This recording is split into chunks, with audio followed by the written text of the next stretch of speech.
Everybody can sit. What an awkward thing.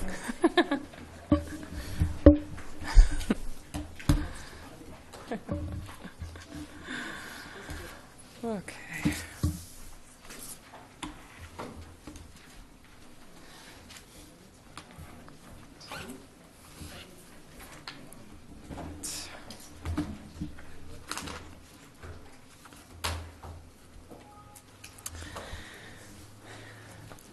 Okay, so thank you everyone for joining us, and we will call our meeting to order and recognize that we are holding our meeting tonight on the unceded traditional territories of the Hoopajesset and Sechot First Nations. We have an agenda in front of us. Are there any late items from councillors? None? And any late items from the City Clerk? Yes, Madam Mayor. A few items this evening. First of all, the deletion of delegation under D2, and also the addition of items F2E from Chris Alemany, F2F from Rebecca Terapaki, and F2G from Major Rye. What was the first one? Deletion of Keith Ambrose. Oh. Okay. Thank you. Would somebody like to move approval of agenda with the late items? Second, Madam Mayor. All in favor? Thank you. And on to adoption of minutes. We have minutes from the special meeting of council held at 3 p.m. on November 13th, 2018. Minutes from the regular meeting of council held at 7 p.m. on November 13th, 2018. Would somebody like to move approval? So moved. Second, Madam Mayor. Second. Any questions on the minutes? All in favor? Thank you. Carried. That brings us to public input period, where we take a maximum of 4 speakers for no more than 3 minutes each. Would anybody like to speak? At public input period. No comments? Oh, come on up. So we'll take you at the beginning anyways. So we do have an item from you, but if you want to comment to it, you're welcome to come up now.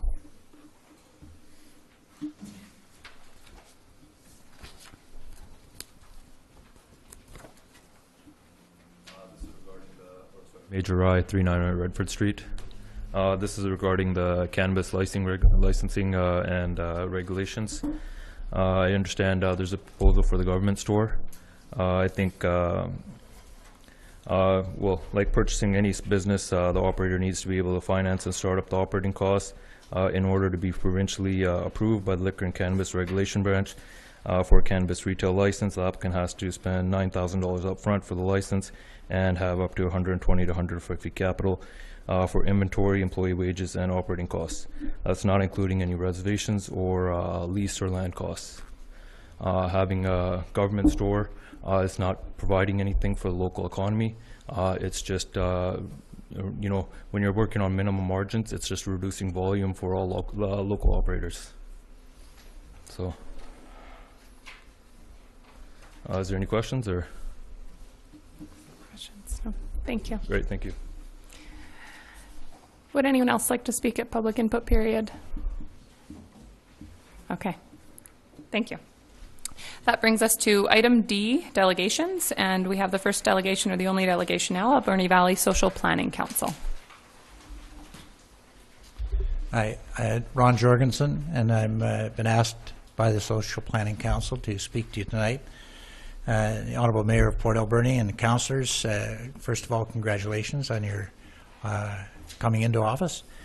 And I'm going to share a few thoughts. I've been here a couple of times before with the old council, speaking on behalf of the Social Planning Council. So I'm going to read a little piece here that puts where we're coming from in context.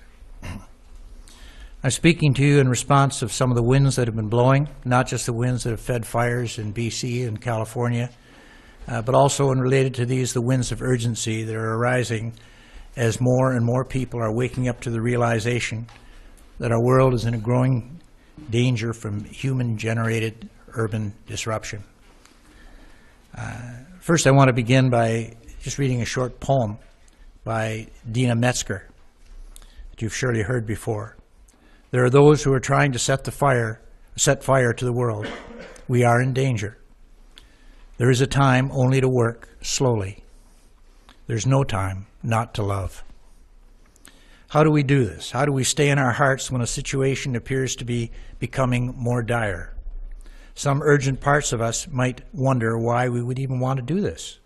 Why not just move ahead full steam, as fast as we possibly can? And it's true that often challenging situations can bring out the best in us. Yet the anxiety that a challenging situation provokes can also bring out the worst in us. We may feel so much urgency to get others to listen to our point of view that we forget to listen first and connect. We may be so concerned about negative outcomes that we attempt to logic our way through rather than attending to people's feelings, including our own. I believe that deep down we all want to contribute. We all want to make a positive difference. Yet sometimes when the stakes are high, it can seem that others are the obstacle standing in the way of positive outcomes. We can start to feel that if only he or she were different, or if only they were different, we could accomplish so much more, or we could do our work so much more effectively and smoothly. Part of our anxiety may be that as much as we want to, we can't control outcomes, and we certainly can't control others. We can only offer our best as we continue to treat others with as much kindness as we can muster, and as we hope for the best, even while grieving and mourning for all the damage that's already been created.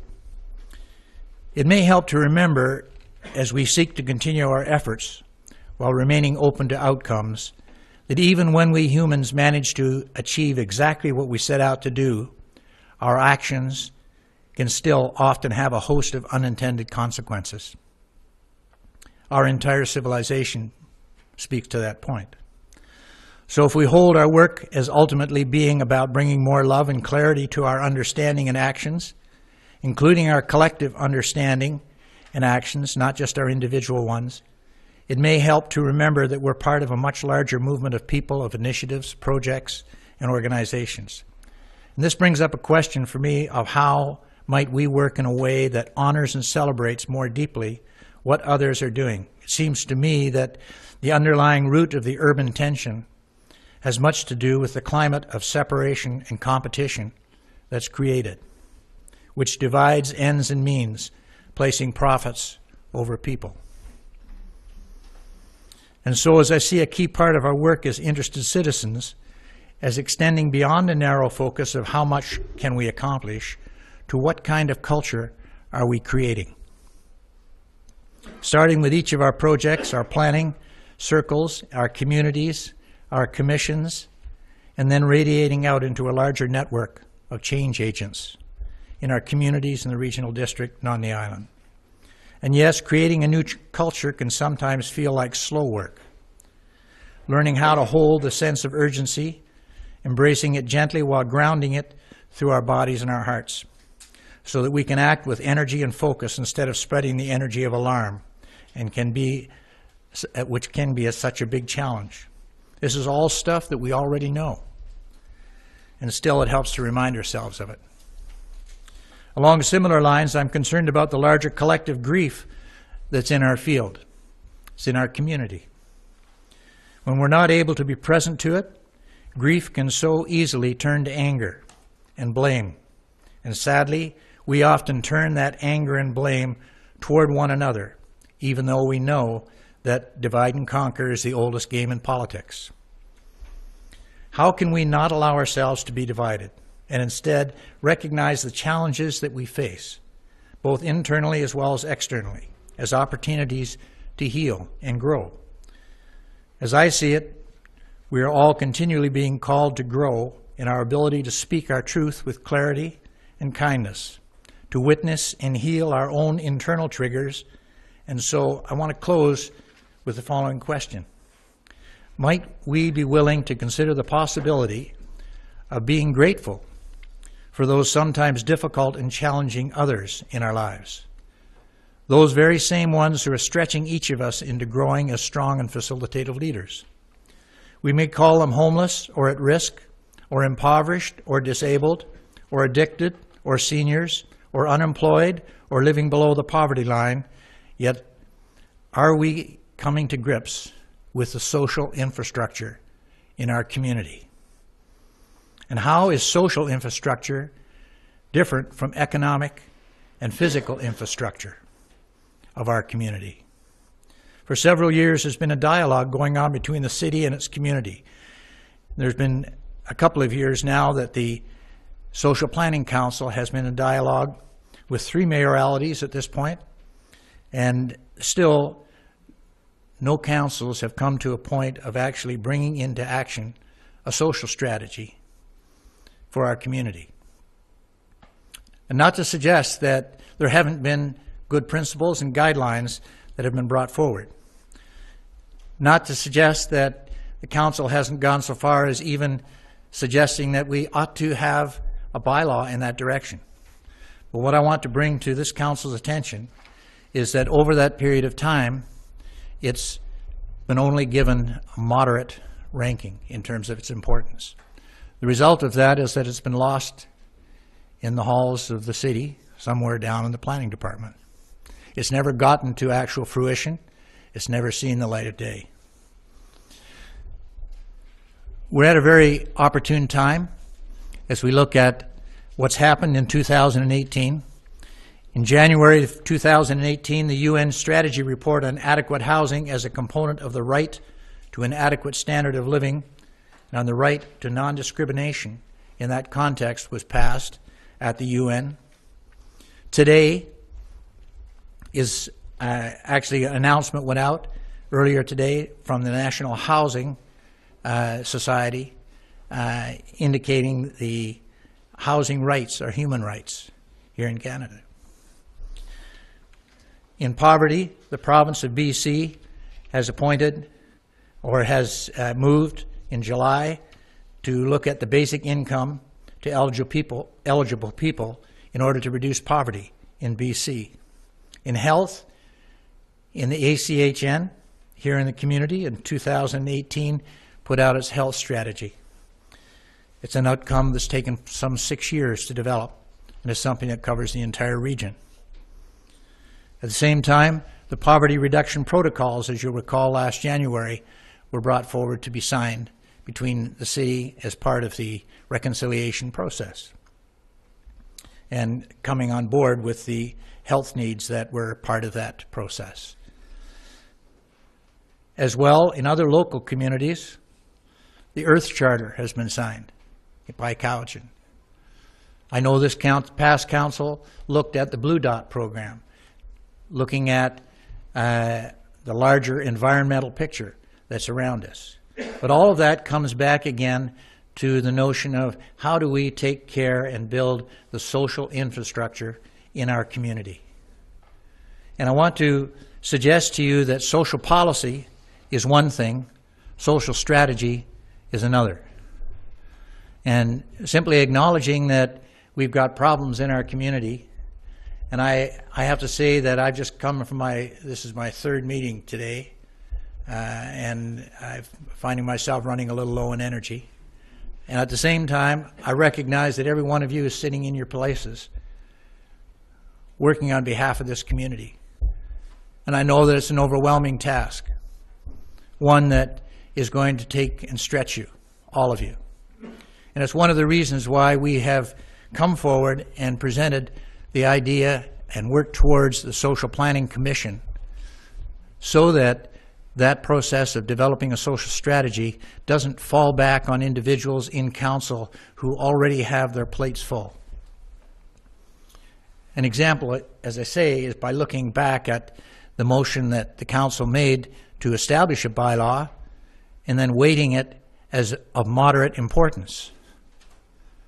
And the challenge was that you kept having more and more items coming forward that seemed more important than the Social Planning Commission. So I'm leaving it with council to face the fact that you now have the opportunity to leave a social legacy in this community in establishing a Social Planning Commission that longitudinally extends beyond any individual council and starts a strategy building process that has to do with our urban community. You're already partners in a number of regional things, regional activities, but it's looking at what we have to work with here in the community. How do we respond to housing? How do we respond to poverty? How do we respond to the needs of seniors, of youth, of those who are disabled? How do we prepare ourselves in terms of making this a socially habitable place to be in for everybody in the community? I'd like to thank you very much for giving me the time to come before you today. And certainly, if there's any information or documents that you're interested in that I can bring to your attention, I'll be more than willing to leave those with you and to respond to any of your questions if you have any at this time. Thank you very much. Questions? Councillor Solda? Yeah. Sorry. I just want to thank, excuse me, I lost my voice for a second. I just want to thank you for your presentation. And yes, we, as all communities, they do have some serious things happening with homelessness, and one step to homelessness with that paycheck. I've been there when I was in university. I didn't have rent, and I remember telling the landlord, I'm sorry, I'll get it to you. I'd get it to you. Don't know how I was going to get it to him, but I've been there to a point. And I'm looking at a document from the UBCM. It's called the Provincial and Federal Housing Announcements. I don't know if you've seen that, and they're talking about housing the homeless, people in low income, and a whole bunch of money that's been given. And there's some federal announcements. And I know our mayor has said that we are going to talk about the situation in the future, and I'll let her speak for herself.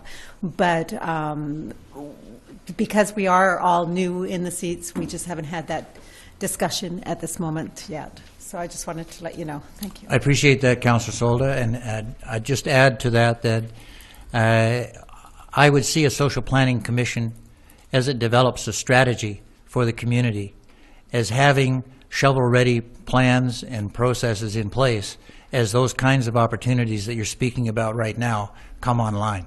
One of the difficulties that we have is that we're often reacting to those things when they come down the pipe rather than having the opportunity to have the background already in place to go ahead. Thank you. Councillor Haggard? Thank you, Madam Mayor. I guess I'm not sure who to ask this question to, but what is the difference between a social planning council and a social planning commission? The Social Planning Council had developed in the community. One of the things that we asked right from the very get-go was to stay arm's length from council so that we would not be under the political direction of council. And we've also been able to develop and hold a nonprofit status so that we can support other projects that are going on in the community. The Social Planning Commission, as I say, would be one that would be developing a strategy for the municipality and taking that forward and working with, whether it's the Social Planning Council or Transition Town or any of the housing groups that are involved.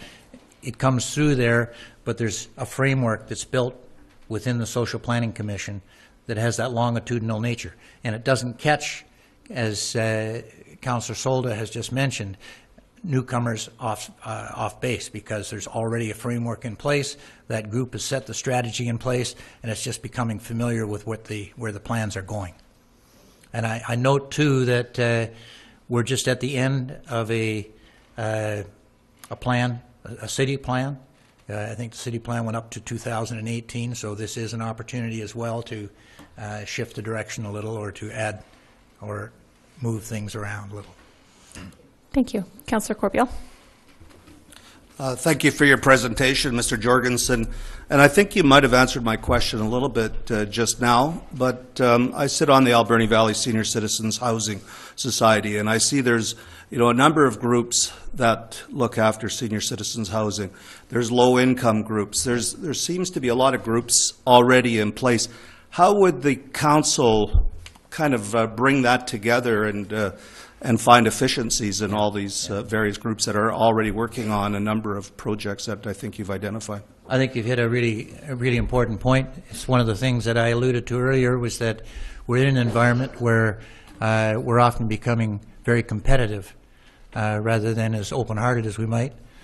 Each of us, of course, has particular areas that we have interests and passions about, and that narrows our focus a little. And I think that's one of the things that happens in housing.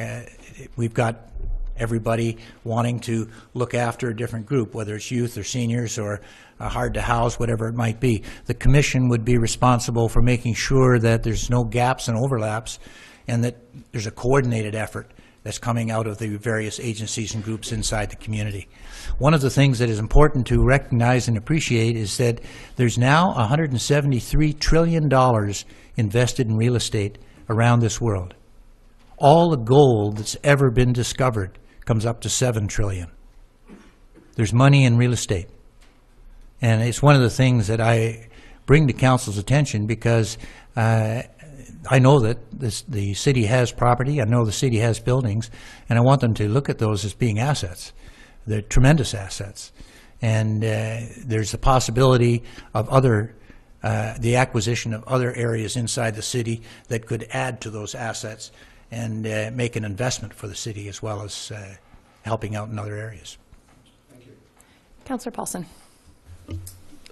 Just looking at the presentation here, we did pass a motion in February of 2016 that the City of Port Alberni direct staff to prepare a draft bylaw that would support a planning commission. And I know that this fell into the medium priority, but just to the planner, and it doesn't have to be tonight, but if we could kind of find out where that project is at and if any work has been done at all, and possibly we could have the draft bylaw brought forward and can have a look at it. CAO. Madam Mayor, Mr. Jorgensen's correct. Council has not set a priority on this project above several other projects that were considered higher priority. We recently saw the retirement of our Director of Development Services, who did the planning for us. Mr. Kalenda is an interim planner. He's here on a limited basis, 2 to 3 days a week. This project is not currently assigned to him.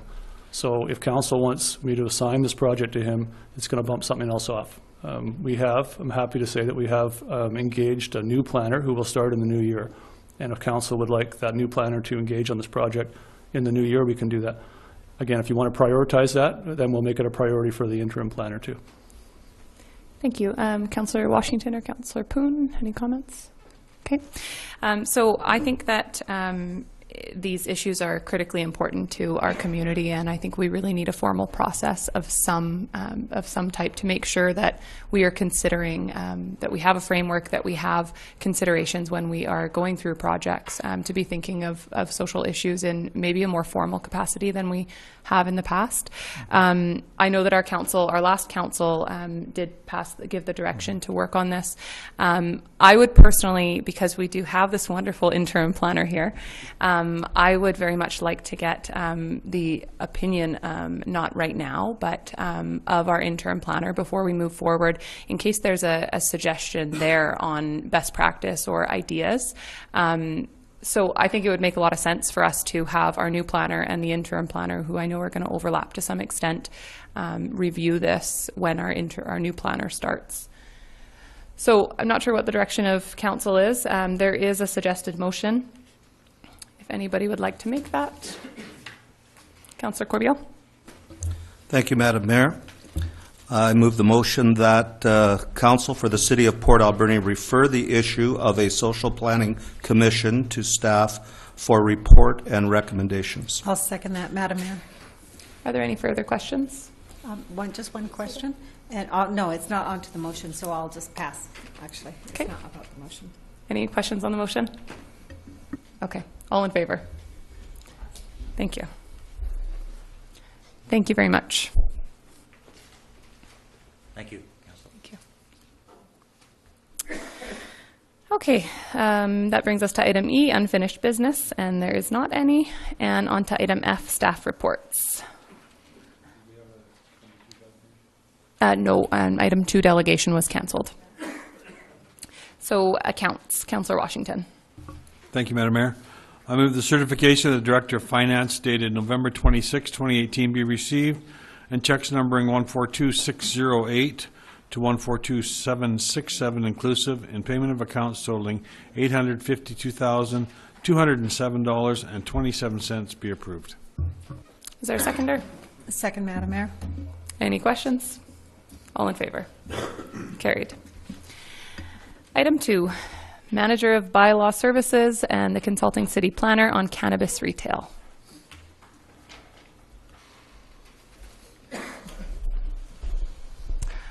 So we have a report. This is a November 14th report. If our Manager of Bylaw wants to maybe give us an overview for the public as well, for people who weren't here at our last meeting. Thank you, Madam Mayor. I also have a brief slide presentation in reference to the Committee of the Whole and some questions that were raised. But a report was submitted for Committee of the Whole on November 19th in regards to retail cannabis businesses in Port Alberni. Public input was received at that time, and at that time a report was drafted, recommendations from city staff on, giving you a little more information and how to proceed in preparing some bylaw amendments for a business license and the zoning bylaw. So taking away from that meeting, myself and Mr. Kalenda and Mr. Deacon will be speaking tonight regarding what we heard, answering some questions that were raised. And so part of my presentation is very brief, but I just wanted to touch on some of the things I heard at the Committee of the Whole were in reference to the provincial licensing process. And there seemed to be some misinformation or confusion on the process. So I thought I'd go a little in depth and give Mayor and Council an idea of just how thorough that provincial process actually is for an application. I also wanted to touch on liquor retail stores, and there was questions about what the similarities and differences are between liquor and cannabis stores, setbacks, things like that. So I'm going to briefly touch on that. And again, I'm just going to reiterate, leaving that meeting, any revisions and recommendations for bylaw provisions that staff are recommending. So in terms of provincial licensing process, so an applicant will submit an application. Like any other business, they need to register the business, get a business number, determine if they're going to be sole proprietor or incorporation, and so forth. Their next step is to propose a location to the province. So they need to get the formal information, the PID, the address. They need to either be owners of the property or have a lease agreement already in place during this process. One important thing to note is that the location must be a self-contained business. So it needs to be a standalone store. No other sales can be conducted. There are some federal provisions in terms of accessories that would be permitted, but in terms of other retail items like snacks, drinks, things like that, it must be standalone. And that also includes requiring the building be standalone as well. There are exceptions to allow in like a plaza or in a shopping mall, but there are very strict requirements in terms of the site plan for entrances, exit, and shared community space for that location. They also require a pretty thorough floor plan and a site plan, and it goes over security measures, physical security requirements, the look of the store in terms of windows and the transparency of those. The province even sets pretty strict regulations in terms of the name of the business. They have restrictions in terms of not using pharmacy or any variation of it, dispensary, or anything that entails weed. So they set regulations on name, the signage, the packaging, as well as the storage of materials, whether it's related to the business or cannabis products themselves. Step 3 would be a security screening. So once they pass those first two and submitted their application, they'd go through a security screening process. That's a criminal and police record check, as well as a financial integrity check. So it's required that they have a certain amount in their bank account and that they can demonstrate funds for several years, demonstrating where those funds came from and that they have the funds to supply, I believe it's up to 2 years of being in business. So this includes screening anyone associated to the applicant. This also includes any record that shows there's the applicant's associated to crime or that the funds might have been received from criminal activity will automatically disqualify the applicant at this stage as well. Step 4 would be when we receive an application from the province and it requires local government recommendation. So it's referred to the local government to either approve, deny, or comment with recommendations. And again, as I previously mentioned, the application must have approval from the local government for the province to even consider approving it. So once they've done that and hypothetically say we have bylaws in place and we go ahead and give a green light and approve from our perspective, that doesn't stop there for the applicant in terms of the provincial license. They'll receive a conditional approval, But what that means is it gives them permission to secure that ownership of the building or the lease of the store if they haven't already. It sets terms and conditions, which is a 17-page document that can be obtained online. It's very strict. The terms and conditions highlight everything from what qualifies as proper identification to the government, the store layout, goes into small details such as what the smell jars could even look like and how they're to be handled in the business. It talks about storage and disposal of cannabis, and as well as advertising and packaging. So it's quite thorough in what the requirements are in those terms. The next step in this process is changes to the building, so they can go ahead and make those changes and begin renovations, get building permits if necessary, to start meeting what their floor plan and their signage and their window criteria was in the previous step. After they've done all that, they're still not approved. It's still under a conditional approval by the province. So the Liquor and Cannabis Regulation Branch will actually have an inspector from the province come to do an on-site inspection of that location. And so the LCRB inspector will come out and they're going to assess that those provincial regulations have been met. But not only that, typically the province will ask for a copy of whatever bylaw provisions a local government has put in place. And they'll also ensure compliance with local bylaws that have met prior to giving any formal approval. At this stage, I just wanted to comment quick, they're required to not have any cannabis on site. So they need to set up the store exactly as they would for the inspector to inspect, but no cannabis can be there because they haven't actually been formally approved yet. So after they've done that, they would receive a business license or a provincial license. And so they're required to display that license, and this would be the point where the local government would then require a Port Alberni business license be issued, because depending on the recommendations put in place, oftentimes municipalities will say must be in compliance with provincial certifications. After that, they're required to register for provincial taxes as standard. And then further to that, they're also required to register and train all workers and employees that would be in the establishment. So not anyone can work in a retail cannabis business store. Each worker must be applied for through an application with a fee of $100. They're required to be registered with the province at all times, and they must meet the terms and conditions set out. It's a similar process to serving it right that staff must have to work in a liquor store. And so they're required to carry that, it's called a qualified letter, and they're required to carry it at all times. So at any point, if we've issued a license, if the province has issued a license, any staff member, bylaw services, or RCMP could attend, request that a worker provide that qualified letter. If they fail to have it, they could be subject to having their business license revoked, not only from the city, but from the province. So it's quite strict on staff as well. And so the next step would be ordering cannabis products, and I just wanted to highlight quick that the licensee must register with the liquor distribution branch. They can only sell products that are obtained and purchased from the liquor distribution branch, and they require a license number to place an order, and that license must always be in good standing or they're not going to be able to order any supply at all. And then finally, just report sales on a regular basis. And then the last point I just highlighted in this process is that it's quite an expensive one. It's $7,500 for an application fee to make that application to the province. It's $1,500 for your first year license fee. It's $1,500 as a renewal fee. And then there's a security screening renewal fee. So they're subject to a security screening each year if they're looking to continue to operate, and that fee is yet to be determined. So just really quick, there were some questions surrounding liquor retail stores and what the difference is. So I put together a quick little chart for you to review. Key provisions that I found came up during the committee of the whole were the distance. What are the distance setbacks? So there is a 1 kilometer existing for any liquor retail stores between one another. So they must be 1 kilometer apart from similar businesses. But I do just want to highlight, there's no provincial regulations in terms of school setbacks. It's up to the municipality to decide. The license requirements are similar. It's provincial and local government. Both applications are a case-by-case basis and require local government approval and input. The store models are different. Cannabis, as I mentioned, is standalone. Liquor retail stores require mixed, so you can have, pop, chips, other items in the store.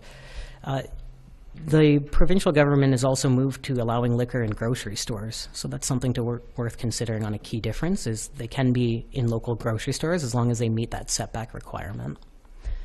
And then the last point I've put in, not in relation to retail stores, but the difference between the two is the consumption model. So during the committee of the whole, there were a lot of questions about, smelling it and, next door to you and things like that. And I just wanted to highlight that, in order to consume liquor, it must be in a licensed establishment or on private property in your own home. Whereas cannabis, it could be anywhere. It's actually subject to the smoking regulations, 6 meters from doors, but otherwise people could walk down the street and use it. So again, these are similar to the committee of the whole slides. So the bylaw recommendations that staff are putting forward, and I'll let Mr. Kalenda and Mr. Deacon speak to them more, is to allow them in all 4 commercial zones. Staff are recommending to not restrict with setbacks from similar businesses, so to not carry over the 1,000-meter setback restrictions. In speaking with SD70 staff for the school district, it's recommended now to impose a 300-meter setback from schools. And keep in mind that each application is considered on a case-by-case basis. So if an application came forward that required council's consideration, and there were a number of reasons why, despite meeting the bylaws, mayor and council thought that this application wouldn't be a good location, they do have the option to consider and recommend that it be denied. And so that is a council's right.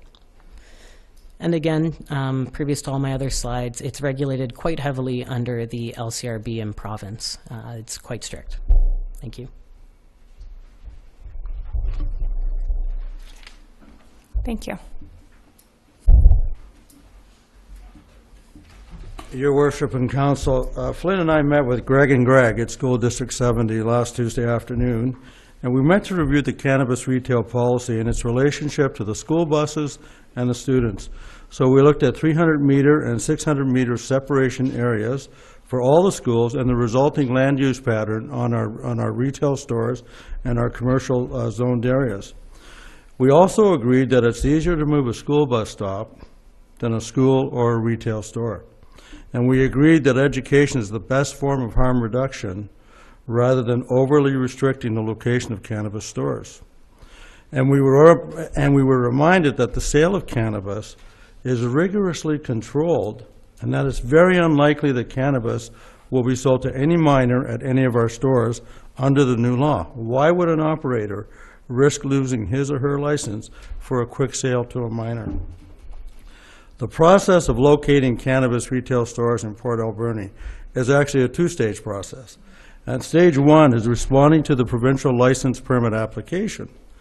We can make it an operating policy that all such applications are referred to the APC, which has a School District 70 representative on it, Ms. Christine Washington, and we can have a more thorough examination of the application, and if there is a conflict with a school locating within a 300-meter separation area, then perhaps we could recommend refusal as the APC. This has to be decided on a case-by-case basis, and the school district rep is there to promote the interests of the school and to protect the students. And the second stage is the business license and the development permit process, which is ours to manage completely. So the application can be run in tandem with the provincial license permit application, but a decision on the business license and the development permit would be on hold pending the outcome of the provincial license or the permit application. In the meantime, School District 70 is committed to reviewing its school bus stop locations on a case-by-case basis as the stores are approved. And they're asking for the biggest separation distance we can support as best practice, which is 300 meters in this case. So we believe we've established an informal operating protocol with the school district, which will help us to manage this issue in the future. Now, last week I made a statement and I said tobacco, alcohol, and cannabis are the same. And I just want to clarify what I meant by that. They are the same in that they are all legal, age-restricted retail products and can be treated as retail stores for the purposes of city planning. I agree, they do not have the same effect on the body and the mind. So We're hoping you actually authorize staff to prepare the zoning bylaw amendments. We'll bring them forward for first and second reading, and then there must be a public hearing on these amendments. And that would be a terrific opportunity to look at the whys and wherefores and whether you should or whether you shouldn't. But we hope tonight that you authorize staff to prepare the zoning bylaw amendments. Thank you. Thank you. And I just want to thank you for the work you've done around engaging the school district on this. That's great for all of you. And did the economic development manager have something to add as well?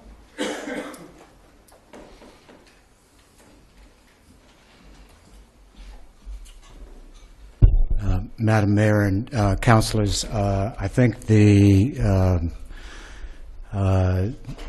two staff members who have gone before me have done a superb job of summarizing the approach that we would like to take to it. Speaking from an economic development perspective, I'd like to add that there are communities who are further advanced, and previous Councillor Alberni referred to it in a letter to council. A community in California that is setting up a cannabis innovation zone. And at the public hearing, a member of the audience did say that he thought that there was an opportunity to even concentrate the retail stores that might have an impact on economic development. And I'd like to say to council that there are communities in British Columbia who, although we don't have that experience with cannabis that California and Colorado and Washington and Oregon do, that have nevertheless concentrated, for example, microbreweries in particular zones to create a bit of a buzz, pun intended now, I guess, around the location of those sites. So my view as the economic development manager is one of being in agreement with my colleagues on this issue, and believing that the marketplace will end up deciding how many of these retail stores are going to be in our community and where they're going to be located. I would like to remind council that on previous occasions we've had a bit of a rush around certain types of retail stores, pet stores. For a while the community was basically without a pet store, and one opened, and within the space of a few months we had 5. And we're back down to a point where we have 2 or arguably 3 pet stores. So the marketplace determined which ones were going to survive and why. And I think that the same opportunity, the same possibility, the same probability will apply itself here, in that people will decide what stores they're going to support and why as we move forward. So I think those were the comments that I wanted to add. Thank you. Thank you very much. Before we move on to a possible motion on this and debate and conversation, we have a number of items of correspondence that I think we should receive first. City Clerk. Thank you, Madam Mayor. There are several pieces of correspondence that were included on the agenda. An email from Rachel Rose dated November 20th, wondering why cannabis needs to be licensed separately from other products. an email from Chris and Teresa Alberni proposing council go slow on their cannabis deliberations, suggesting the city has a unique opportunity to harness investment capital and use it to build our community. A letter from the liquor distribution branch indicating their interest in operating a cannabis store in Port Alberni and expressing their commitment to working in partnership with local governments and law enforcement agencies to ensure a smooth and safe introduction of the legal cannabis market across BC. And they are looking to meet to discuss the possibility of locating a government-operated store in the community. A letter from Aaron Breivik requesting council does not adopt the recommendations contained in staff's November 14th report at this time, and instead ask for revisions to include all legal permits that became available on August 14th and October 17th. As well, there are 3 late items. An email from Chris Alberni providing information in an article describing cannabis zoning in Grover Beach and Aracta, California. An email from Rebecca Terapaki sharing her observations and concerns following the Committee of the Whole meeting and suggesting the public has not had enough input into the licensing of retail cannabis. And lastly, information provided by Major Rye outlining the provincial government requirements and regulations for licensees. Thank you. Would somebody like to move receipt of the informational correspondence? Moved, Madam Mayor. Is there a second? Any questions with the correspondence? Okay, all in favor? Thank you. So before we start conversation, would anybody like to put a motion on the floor? Councillor Poon? I move that Council for City of Port Alberni endorse the recommendations in the November 14th, 2018 report and direct staff to bring forward amendments to the city zoning and business licensing bylaws as outlined. Is there a seconder? Okay. Councillor Corbeil? Okay, questions or comments? Who would like to go first? Sure. Councillor Poon. Well, I believe that it's really important for us as a council to support people who want to open legitimate businesses in our community.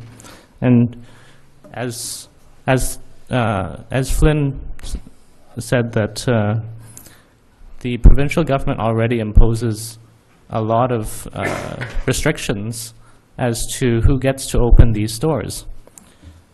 I don't think we should stand in the way, and it's not for us to judge whether these businesses are successful or not. It's for the patrons to decide that success, and I think we owe it to people in our community to provide employment opportunities. Thank you, Councillor Poon. Councillor Solda? This is going to take a few minutes here. I had a hard time deciding about the drugs, basically cannabis and that. I'm old school, and it was interesting. I passed this message on to the mayor, but then I remembered my kids, and it's a little story here, if you don't mind, indulge me here. A little story. My kids used to swear, and I would say, stop swearing, right? Because that's how I grew up. And they said, Mom, it's just words. So when I stopped hounding them, they stopped swearing. Then I had to reflect back to when alcohol, you couldn't drink it. You weren't allowed. It was illegal, right? And that was way before my time, though, just so you know that. But I still had to reflect. And then I remembered the story about Elvis. You couldn't watch him on TV only from the waist up, or the dancing, you know. And now look at how everybody dances. It looks whatever you want to interpret it, right? And so I had to reflect. Now we're in a new age. We're in a new world, right? And times have changed. So from that era to all these other little steps through the years, I had to go, wow, okay, so now I have to wrap my head around what I might feel personally and what the community might have to feel. So that is I wanted to bring that out into the public. And so what I did, I have never been into one of these establishments, and I went down and took a look because I wanted to see for myself, how am I going to speak about something or vote on something that I've never been? And it was only one establishment at this time, and whether they were legal or not, that's the process we're deciding now. So when I went in, I was asked for ID. I was asked right away. I couldn't go in the back room unless I had ID. I produced ID. There was no smell. I've heard in other places there is a smell. There was no smell in this establishment, and I did make a comment on it. I saw no display of the cannabis. It was all behind tinted glass, and then we had a discussion. 3 or 4 customers came in, bought what they needed, and off they went. So it was interesting because when I went in, there was a whole line of cars outside waiting to do a right-hand turn. And I thought, oh my God, if they see me going in there, what will they think, right? So I waited for all those cars to go by. But I thought, what's the problem? I know people who go in, right? So, and it does help them medically. And I've had a lot of people tell me this.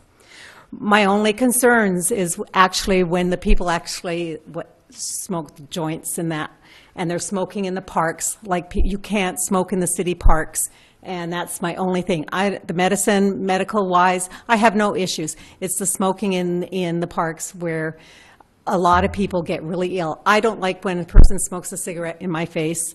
I wouldn't want the same thing with with a joint, as in this case.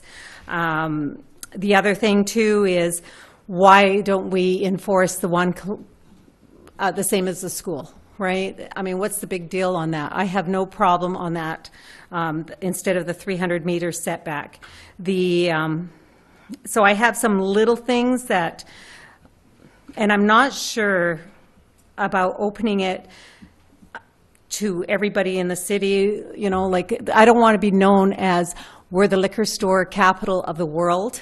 And our economic development officer talked about a marketplace and that. So I don't want us to become that as with the cannabis. You know, we have so many cannabis stores. We have so many liquor stores. Where do we end that? But I don't want to be a control freak either. So I'm being really open-minded. The bylaw is going to go, and then it's going to come back to the public to make a response, I believe. And then I'll make my own final decision on that. But I just wanted to state where I'm at right now. Thank you. Thank you, and I think it's really important. I want to thank you for bringing that forward. It is really important that we take our personal feelings and possible stigmas that we might think or feel out of this conversation, because it is a legalized product now. So we had a great conversation on that earlier today. Yes, we did. Further questions? Councillor Haggard? Thank you, Madam Mayor. I know from an economic development standpoint, and I understand Mr. Deacon's comments about letting the marketplace dictate how many cannabis stores we allow in our community. However, we have a lot of liquor stores and beer and wine stores, and I don't recall one ever closing because of lack of business. So I'm concerned the same thing will happen with cannabis stores. If you allow 20, all 20 may stay open. So that's only my concern. If we open the door for them, that they'll all open and remain open. We're a community that's trying to attract young families. We're trying to promote a healthy lifestyle. So I understand it's legal. I'm not against having it stores. I would just like either to limit the number or have some kind of setback so we don't have them on every corner in our community. That's my feelings. Thank you, Councillor Haggard. Councillor Paulson. Just a couple of comments. I would hope that we would honor the school district's wishes on the 300-meter setback. They're a partner in our community, and they deal on a day-to-day basis with our youth in schools, and I think it's a good recommendation. Councillor Haggard, I'm kind of with you. I don't think that we need to restrict the number, but I think we need to have a ceiling limit of some sort, and I'd like to discuss that with Council as a whole. And I'm not really in favor in our community of a cannabis innovation zone, and really there were some people that spoke to various locations out of convenience, whether it be in their neighborhood or access to the neighborhood. So we had a cannabis zone, I don't know where in the community, but there may be somebody that would want access, but either they've got to take public transit to get there, or they just out and out can't get there. But I think we would be wise to spread it out in the community a bit, and that's just some observations. Thanks. Thank you, Councillor Paulson. Councillor Corbeil. Well, I think I speak in favor of the motion, but as some of the letters we received pointed out, to move cautiously. And, you know, I did a little bit of research into this subject since it's come up, and I know, for example, Kelowna has a checklist, an evaluation criteria checklist that could be of value for the council to help in our deliberations. And like Councillor Paulson just said, you know, it's going to be, in some areas, it may make sense to have several of the shops in close proximity. In other areas, maybe not. And I hope that by having the bylaw officers come back with a motion that we can work on, that we can start to maybe flesh this out a little bit, because I'm a little hesitant to move quickly, but I realize that some of the people have been waiting for some time to get on with their businesses. So I'm sort of speaking on both sides of my mouth, I think, on this one, but I'm in favor of the motion, but proceed cautiously at the same time. Thank you. Thank you, Councillor Corbeil. Councillor Washington? Thank you, Madam Mayor. I agree with mostly everything that's been said tonight. First and foremost, the school district. I really want to see that, honor that especially. I'd be interested to know if we've got as far as to figure out our fee for a city business license for this yet. And I knew we're going to deal with each one individually as it comes in. So I grant Councillor Corbeil, move cautiously, but we've got to get into the 21st century and we've got to move forward. And last line is, it is a legal product, so we'll just be cautious, I hope. Thank you. Thank you. And I have one question for one of you two. Sorry.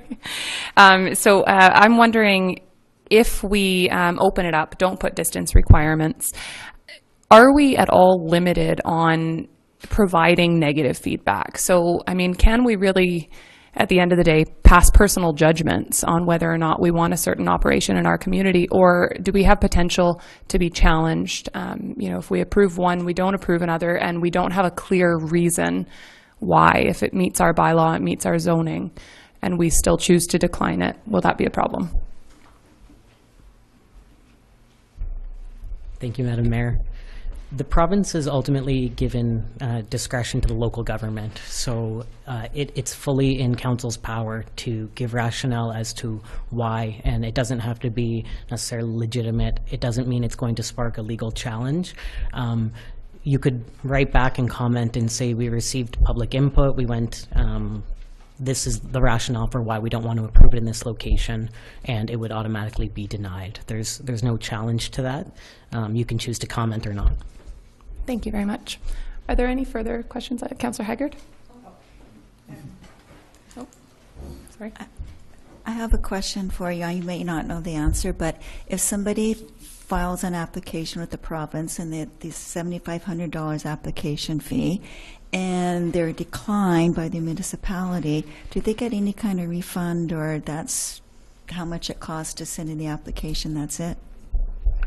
Madam Mayor, no, that's the fee. There is a bit of a tipping point in that application process, and it would be the point where we accept applications but don't yet comment on them. And that is a process for council's awareness that we have undertaken. When an application is received, we'll receive it, but we won't comment. And it's at that point that that fee is lost.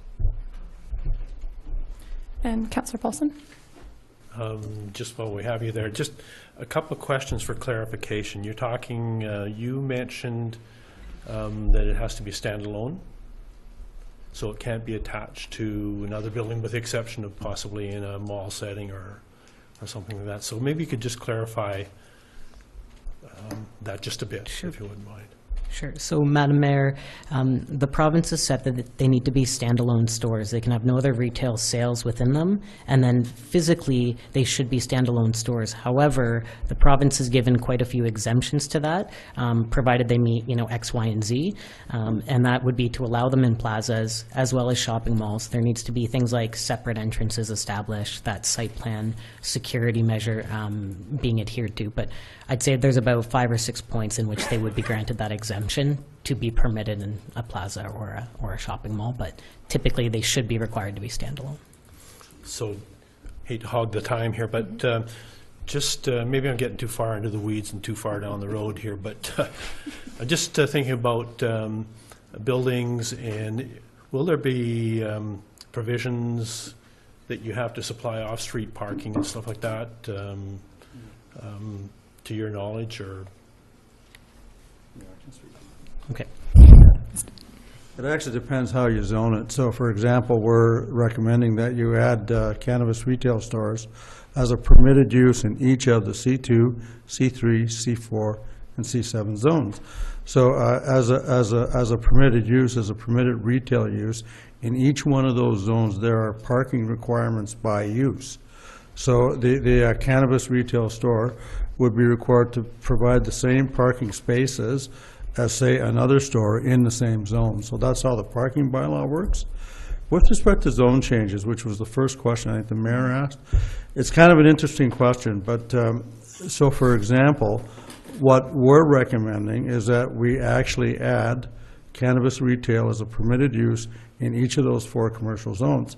So that's really the end of it as far as zoning goes. The applicant either has a property that is properly zoned or does not. With respect to approving zone changes, though, you are free to do as you wish with each and every zone change. You can approve a zone change or you can refuse a zone change, and you are not required to give reasons therefor. You know, that's the way the legislation works. And also, approving a zone change, there's nothing precedent-setting about approving a zone change. Each zone change application is trial de novo, hearing de novo. You evaluate it on its own merits, and then you make your decision accordingly. Okay? Thank you very much. Any other questions from council? Councillor Solda? Yeah, just a quick one. Again, just to go back to what I was saying, I still like to see the setbacks just to be a little bit more than 300 meters. I still would not like to see four cannabis stores on one block. I'd like to see it a little spread out. And the other thing is I noticed that the liquor and the cannabis are very similar in the rules when we talk about what they have to do and all the courses that they have to take and different things. It's quite similar. My other thing too is the liquor restrictions have changed so much. Now in Port Alberni, you have to have, we don't just give you a liquor license. You have to go through a whole bunch more. We take away where you can have a liquor establishment. So I don't want to, again, I don't want to be known as the cannabis and liquor establishment of the world. And we have enough with our reputation, and we have a great community, and that's how I would like to move forward. Thank you. Thank you. And I just want to comment on the school distance setback, because when we put our original requirements in a couple years ago, we did look at expanding that 300 meter range around schools. And I asked the question, what if we just made it a kilometer, and then it zoned out the entire community? So I think that's basically the biggest we can go and still have commercial zones available. Councillor Washington. Thank you, Madam Mayor. So every application we get for a cannabis retail, will that come before council? So that, I'm just saying, if I wanted to open a shoe store, I'm not going to have to come before council. I'll just have to find a place and open my shoe store.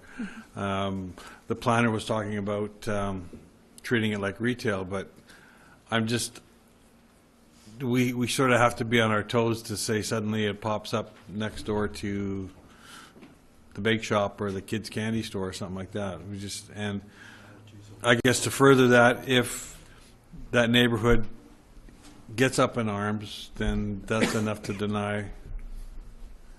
Thank you. Mr. Glenda. Certainly every application from the province for comment comes to council, which is the application for a provincial license or permit.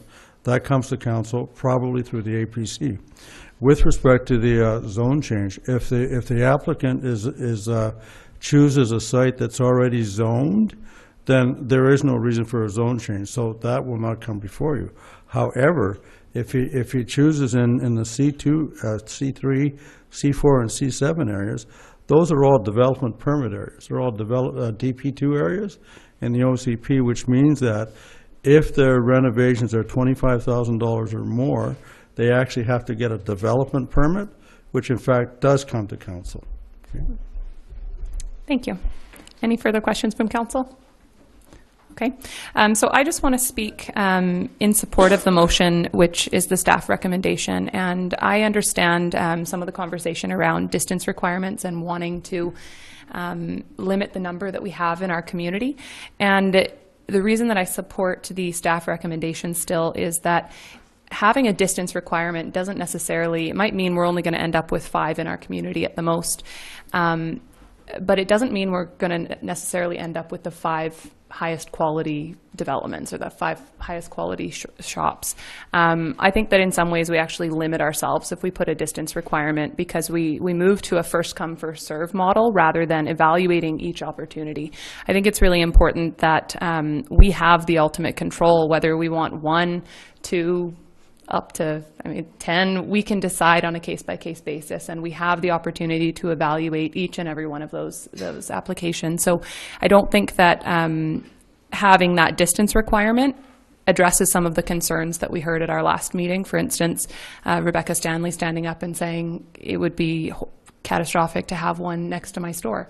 A distance requirement wouldn't necessarily mean she doesn't have one next to her store. So I think the case-by-case evaluation is a really important detail for us here. If we kind of decide on an ad hoc basis that we feel we have enough in our community at some point, we can make that decision and decline applications. So with that said, we will call the question on the motion. Maybe I'll get actually, we all have it in front of us, so we don't need it read back. So the motion is for the staff recommendation. All in favor? Thank you. And none opposed? Carried. Thank you.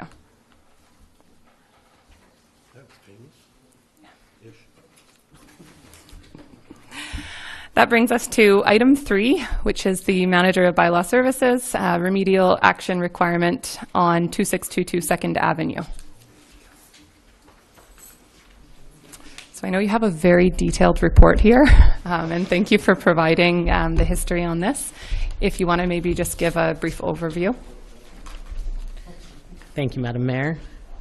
I apologize to anyone that might have to read that motion there. So I'm here, I wrote a report in regards to 2622 2nd Ave, which is a residential property here in the city of Port Alberni.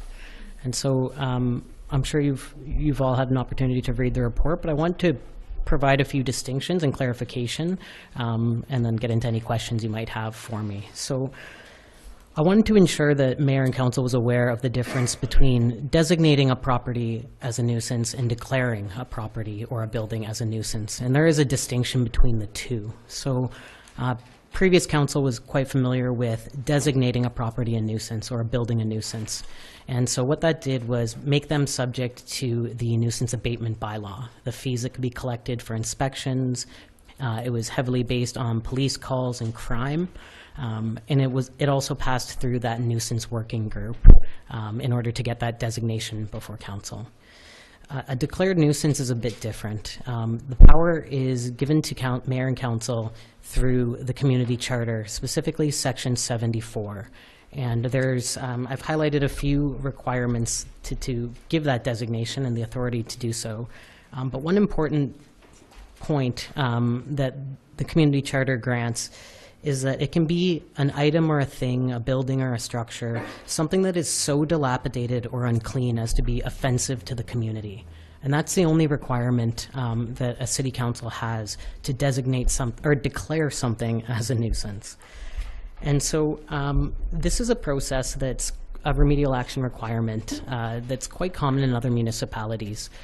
It's actually gone through 3 readings in our new building standards bylaw, and I've included that clause as part of our building standards bylaw, which I referred to that places like Prince George, Chilliwack are already currently doing and enforcing. But it is a power through the community charter. And so upon arriving to Port Alberni as the manager of bylaw, I had the opportunity to sit down with previous mayor and council, as well as staff and members of the community to kind of identify what the key issues of this community were. And one of those came up to be building standards and property maintenance. And so in reviewing those issues, I determined, what are the next steps for enforcement? And so, little side story, I did a little drive around, noticed some buildings were boarded up, and referred to some staff and said, once you've boarded a building to get that kind of compliance, what next? And the answer was hands in the air. We've never taken it further. And I noticed that there were quite a few buildings boarded. So part of my strategic plan was to determine, how do we revitalize the community? How do we address these derelict buildings that are standing vacant? And so that brings me back to Section 74, remedial action requirements. And it's a power that mayor and council have that I don't think has been properly utilized in this community, but is a very strong tool for mayor and council to consider. And so, as manager of bylaw services, I feel that it's my responsibility to ensure compliance with city bylaws. And as mayor and council, it's your right and responsibility to determine whether a bylaw is applicable. You're the only ones that can the only ones that can adopt those bylaws. And if you feel they need to be amended, then I take direction to do those amendments. So I just wanted to highlight that. In this particular case, going into the details, this is a property that I feel needs a remedial action requirement and has been brought before council to consider imposing a recommendation from staff. You'll see in the file history there's about 2 pages, pages 4 to 6. I won't go over it in detail, but there's several outstanding violations, complaints that were received in relation to this property. Around May of this year, calls started flooding into the bylaw department of concerned neighbors in terms of activity that was going on with a tenant that was inside the structure, as well as property maintenance, building standard concerns for water damage and structural damage to this building. So calls and complaints began to flood in. I've created a kind of list of the outstanding issues, and there's about 12 contraventions, specific sections of our bylaw under building standards and property maintenance that are out of compliance that need action. Our building official has also identified that there's the potential, if any renovations were to be conducted on this property, that a hazardous materials assessment would need to be conducted due to the state of this property. And additionally to that, in June of this year, I just want to highlight that a do not occupy was placed on this structure. There was 5 reasons in my report that highlighted why a do not occupy was placed on the door. And the post was in relation to infestation. There were a significant amount of fleas and about upwards of 30 feral cats located inside the building. There was perceived structural damage due to an unknown water source coming into the basement, and it couldn't be located.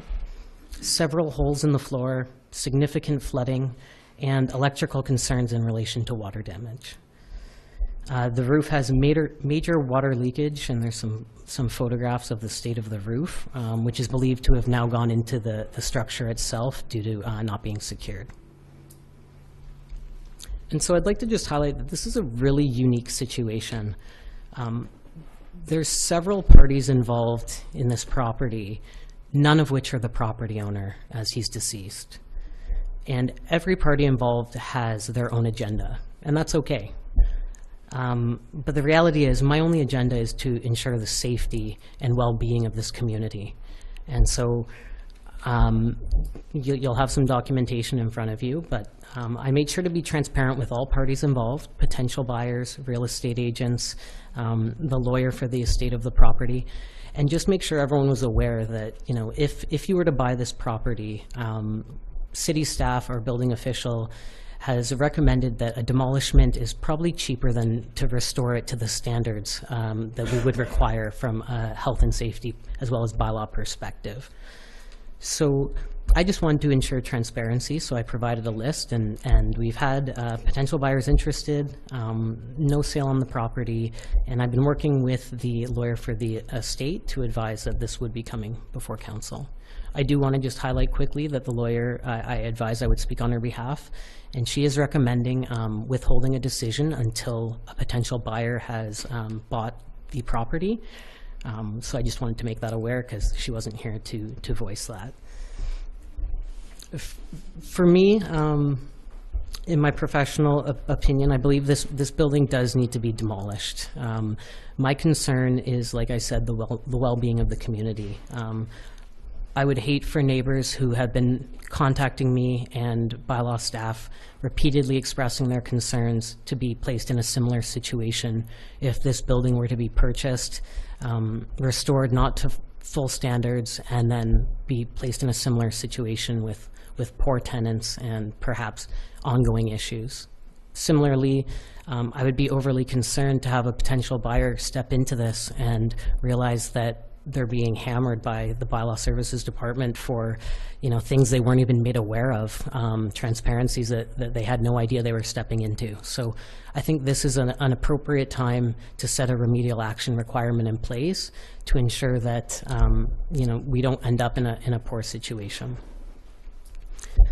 And so the last thing I'd like to highlight is just what does it mean if you do impose this remedial action requirement? And while this is a directive of council, it's a direction provided. You'll see in my motion it's requiring 30 days to demolish, or city staff will take the steps similar to the AeroView model to have this building demolished. And I just want to clarify that if this were to be imposed today, this remedial action requirement, and the lawyer chooses, there's an appeal process that they could follow. So if the lawyer for the estate chooses to appeal this process, steps forward and says, we have a potential buyer and here's all the information of how we are going to fully restore this building, they have 14 days to do that. And they would come before at the next council meeting and pledge their case. And city staff would support that. My concern is that this won't be the case, that it won't be fully restored to ensure compliance with safety and health regulations. And so ultimately, I think it's necessary to impose this condition right now and wait and see if they're willing to appeal and bring it forward. Thank you. Thank you very much for that report. I'm going to go to Councillor Washington first. Thank you, Madam Mayor. You mentioned, the lawyer mentioned a buyer. And to be honest with you, I had a phone call waiting for me when I got home between audit committee meeting and this meeting, and it was a realtor saying, is there any way that we can extend this a week? And I said I would bring it up because, I mean, we've extended things like the AeroView Hotel and it doesn't get us anywhere. Is there any way that they will let you talk to this buyer and you can tell them exactly what you've told us tonight? Or is he getting... You seem not to have that much confidence in the buyer, thinking he's getting a Taj Mahal instead of a... And I drove past the place today, and yeah, if I was the neighbor, I'd be wanting you to get that bulldozer in tomorrow. So, but just, is there any way this buyer, alleged buyer or buyer, can be notified of what you found and what he's getting himself into? Thank you, Madam Mayor. So I'll make two comments. One, I did speak to the potential buyer, if it is in fact the same one. And I did provide a list of all the outstanding contraventions that the city would require in order to remove that do not occupy and ensure safe occupancy of that building for tenancy. It was my understanding, this was about a week ago, and it was my understanding that the deal since then had fallen through as a result of I was informed by the potential buyer that they had no idea that this list existed. And I think because there's so many parties involved and there's no property owner, that it's easy for information to get lost. There's a lawyer for the estate who's not the property owner. There's a potential buyer. There's a real estate agent. There's a notary. So information seems to get lost. So I did provide that list. They did have it, and it still is available to them. I would like to make one more comment, if I may, Madam Mayor. This is coming to your attention now, not because there's a sudden potential buyer.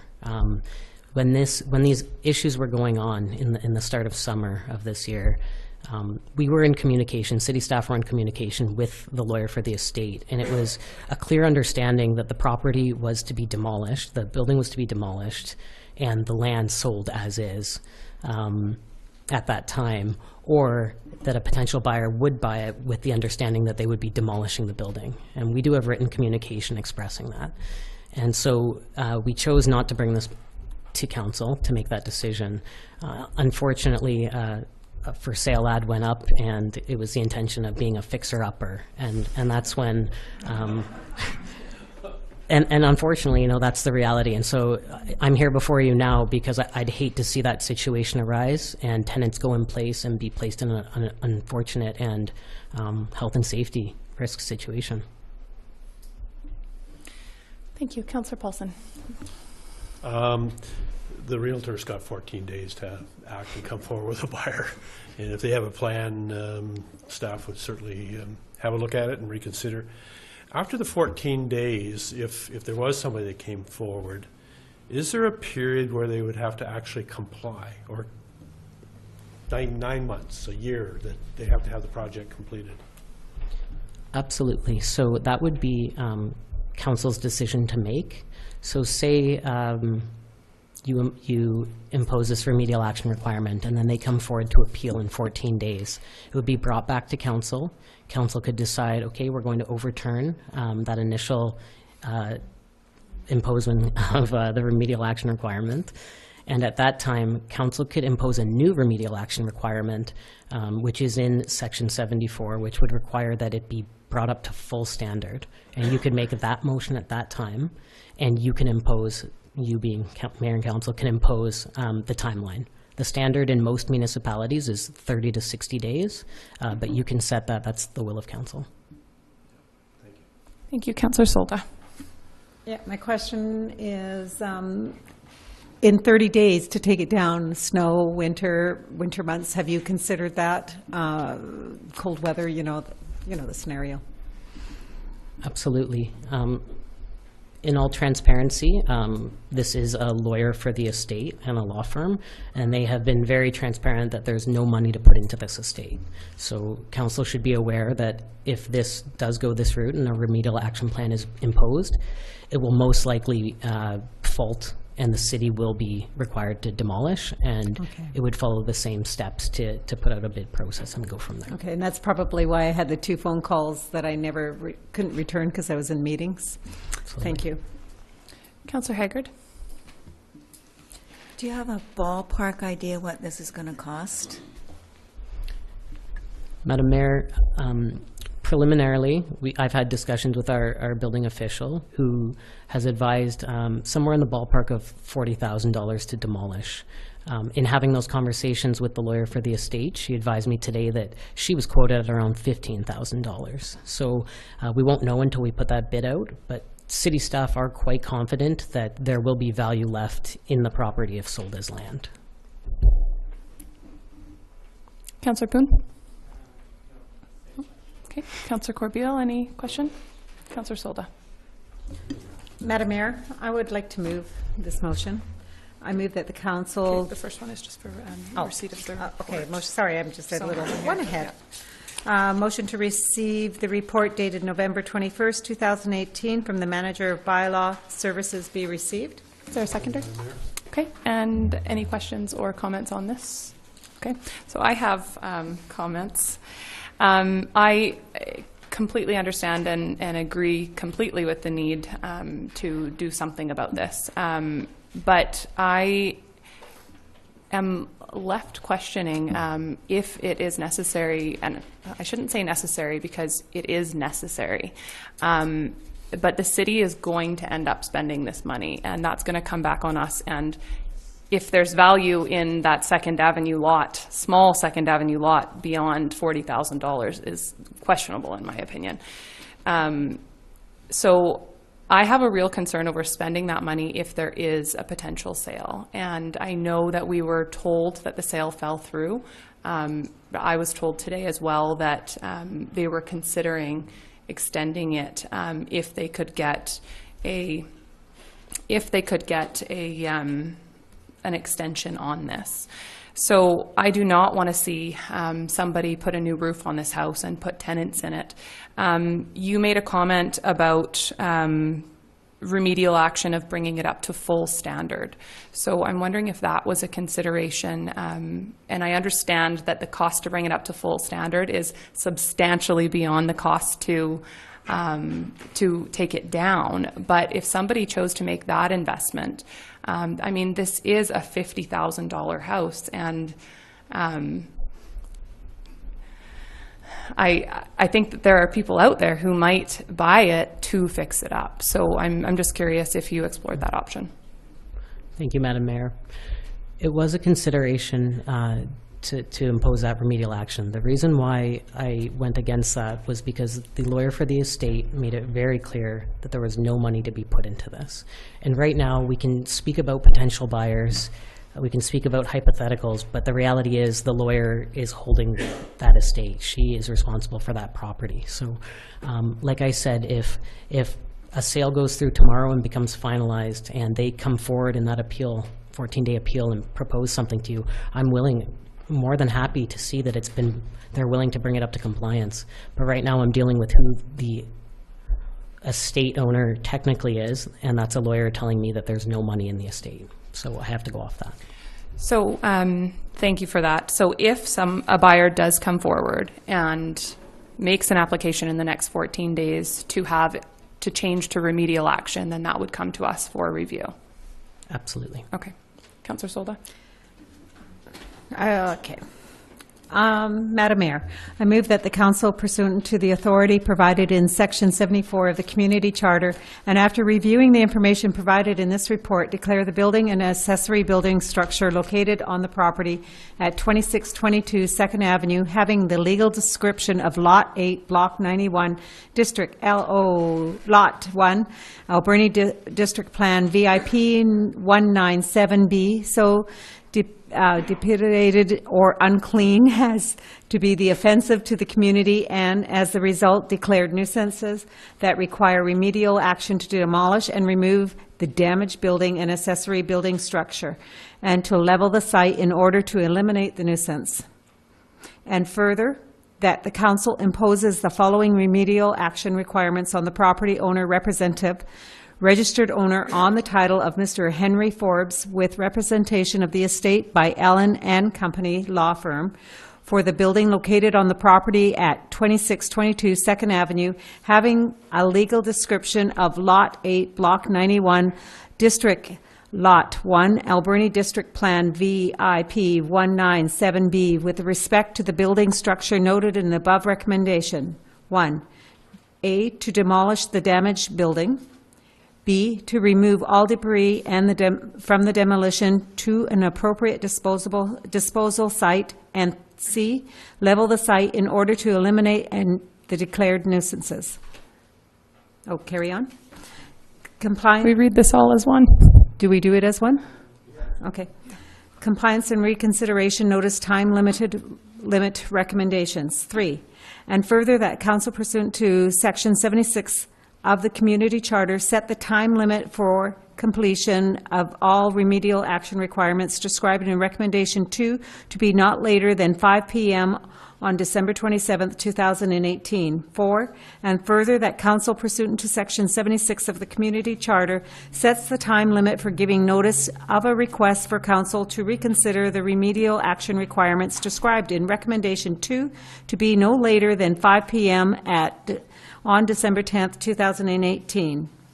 Municipal action and defaulters expense. 5, and further that council authorizes city staff to take all appropriate actions in accordance to Section 17, municipal action of defaulters expense of the Community Charter to ensure that the subject property is brought to compliance with all remedial action requirements described in recommendation 2, provided that A, the property owner representative has not fully completed the remedial action requirements on or before the time limited specified in this council's resolution, and B, all costs incurred by the city to bring the property into compliance shall be at the expense of the property owner representative and pursuant to Section 17 of the Community Charter.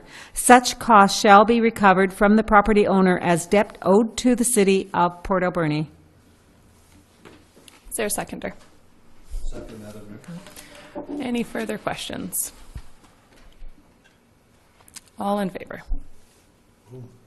Carried. Thank you. That brings us to item 4 from the city clerk, an Alberni Harbor Key Unit 17 lease. Thank you, Madam Mayor. This is a very small unit in Spirit Square at the Harbor Key. It's a renewal of a lease to Bob and Vicky Lee for a 2-year term commencing June the 1st. Thank you. Would somebody like to make that motion? I move that council for City of Port Alberni authorize the mayor and clerk to enter into a lease for unit number 17 at the Alberni Harbor Key with Bob and Vicky Lee for a 2-year term commencing June 1st, 2018 at the current monthly rent of $179.37 per month plus taxes. Is there a seconder? Second, Madam Mayor. Any questions? I have a question. Councillor Solda. Is this the building, the same building that they've been in for a while that has no heat or anything like that, no infrastructure inside? Because I'm just looking at the rent, right? So I'm just kind of curious to get more information. City Clerk? This was actually it was formerly a storage unit that we held at the back of Spirit Square. And it's one that's utilized just by Vicky Lee on farmers market days. And she sells out of that particular unit. It's very small. Okay. Yeah. I know which unit it is. Yeah. Okay, I remember it. Thank you. Any further questions? Councillor Haggard. Thank you. At point 5.15, it says to open the shop for retail sales a minimum of 2 or 3 days per week. As far as I know, it's only open on the market day. I'm not sure, Madam Mayor, what their opening times are. I believe at certain times of the year the market is open in the evenings, but I'm not sure about that. I don't know what her exact hours are. Okay. Thank you. Any more questions? Councillor Poon? Well, it says minimum of 2 or 3 days. Can we be more specific than having a minimum of 2 or 3? Can we just say a minimum of 3? City Clerk or CAO, would you like to comment? Madam Mayor, if council would like us to go back and do some work on the lease and bring it back again, we can. And your direction would be appreciated. Okay.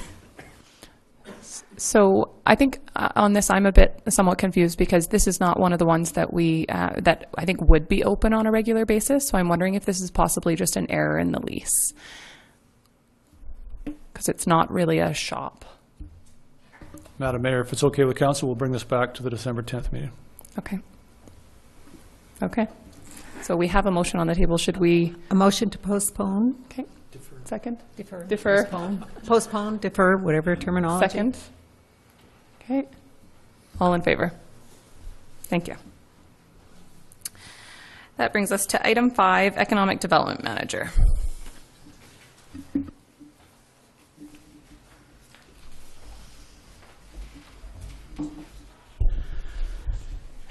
Madam Mayor and councilors, really, I think there's 3 messages that need to come forward with this report.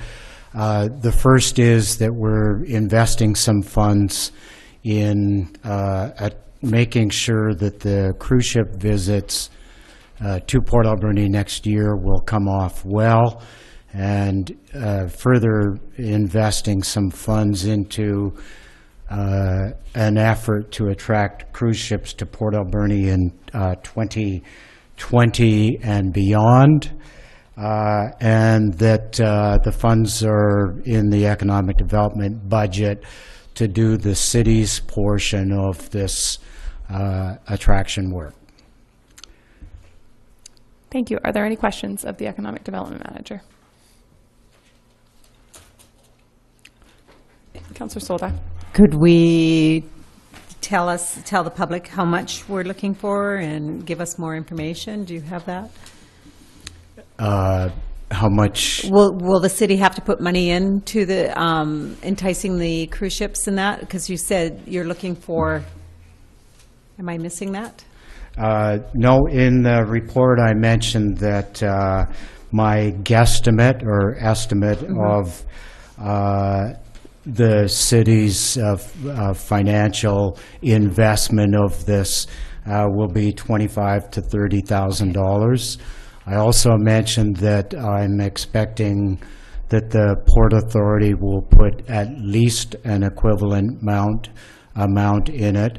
And Alberni Valley Tourism has also committed a minimum of $5,000 to these attraction efforts, and I believe that once they see the scope, they'll be investing more. May I go on? Is this through magazines? How are we going to be doing this? Like the advertising, I know in the past you've gone to conventions and like the cruise ship conventions and that to say sell Port Alberni. Is that how we're going to do that, or what's the plan? Just for the public so they can know. So we did meet with Holland America in Seattle, and they've committed 3 cruise ships to Port Alberni next year. It's a trial market for what they're calling an expedition demographic. So smaller vessels, younger demographic of passengers who would be more outdoor adventure capable. So, for example, taking Zodiac tours of the harbor, the estuary, the river, kayak tours, possibly even more energetic than that.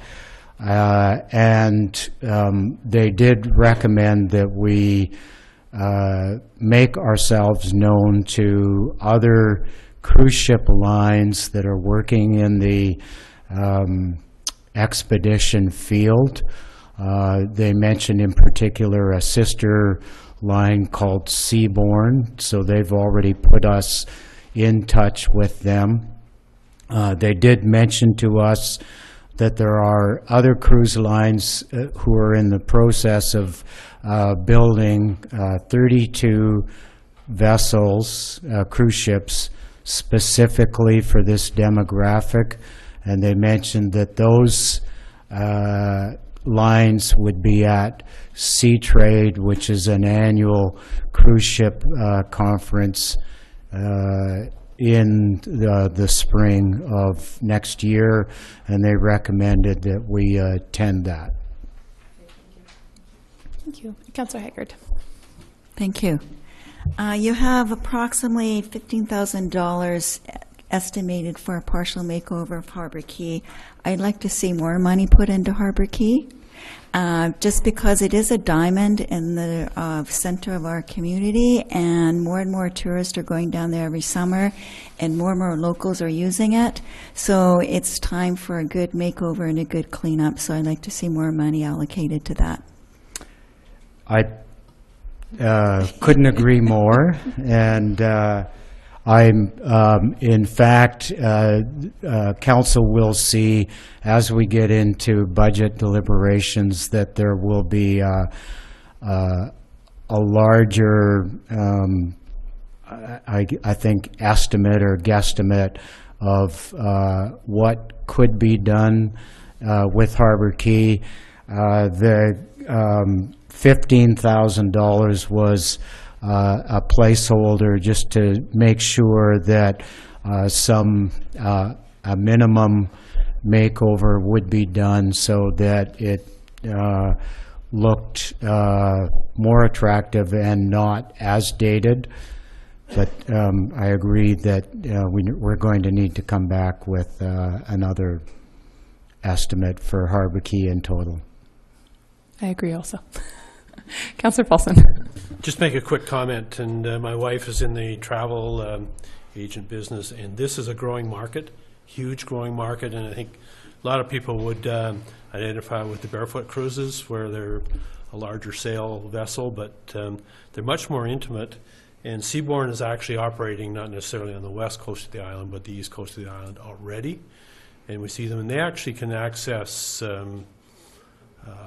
tighter areas, get you up close and personal, and it seems to be a real growing market. People are looking for that intimate experience. And we think we have that to offer. Yeah, absolutely. Would somebody like to move receipt of the report? So moved. Is there a seconder? Thank you. Any further questions? All in favor? Carried. And since we are past 8:30, I will declare our 10-minute recess. ready. Look at her. She was on her feet. She was ready.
Item 6, Manager's Monthly Report, Director of Parks, Recreation, and Heritage.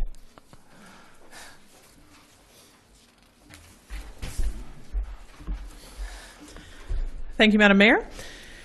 So you've got my monthly report in front of you there, and before I turn it over to Council for any questions you might have, I wanted to talk actually about something different. You may have seen on social media that the Alberni Valley Bulldogs announced on November 19th that they're seeking potential ownership partners. And I just wanted to educate Council that we've currently got a great working relationship with the existing ownership group, and we're happy to work with any new partners they bring on board.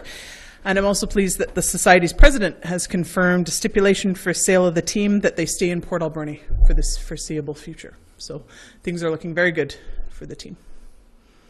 Thank you. Are there any questions of the report? Councillor Washington. Thank you, Madam Mayor. Under your Alberni Valley Museum, I noticed that young Mr. Patterson had another book launch, number 4 and final, I think he said. Is the museum the only location that they can get that book in time for Christmas? Yes, it is. Okay, thanks. Any other questions? Would somebody like to move receipt of the report? So moved, Madam Mayor. Is there a second? Second, Madam Mayor. All in favor? Thank you. Carried. Thank you. Thank you for staying through our recess.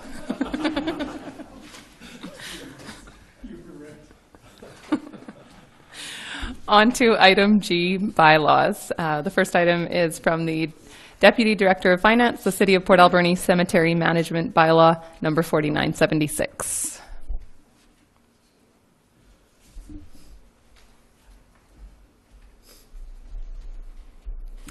Madam Mayor, I just wanted to provide further clarification on our Greenwood Cemetery Care Fund. When I spoke last, there was a number of different questions that I wasn't able or prepared to answer at that time. So I just wanted to give you guys a little bit more background to the Care Fund and how that works. So the Consumer Protection BC regulates cemetery operations in our province. There's a Cremation, Internment, and Funeral Services Act. It provides the regulations on how cemeteries are to operate. Within that act, one of the legal requirements is that we manage a cemetery and making sure that we do have long-term funds available to ensure the cemetery is well maintained for years to come. So the City of Port Alberni is required to deposit 33% of all proceeds. So for any plots, markers, and those things, 33% of those proceeds are deposited into a cemetery trust. So this is an irrevocable trust. So money in the fund stays within the fund. Only interest income earned by investing the trust fund's money can be used to maintain the cemetery year over year. So we can't use the funds within the trust to maintain and care for it, just interest earned off of it. So as of October 31st, the total funds within the cemetery trust are $160,281. We currently have that invested in a GIC at 1.75%. It generates about $2,300 worth of interest each year. So in the report, I included kind of just a brief revenue and expense analysis. In there you can see marker installations, internment and plot sales, as well as maintenance expense.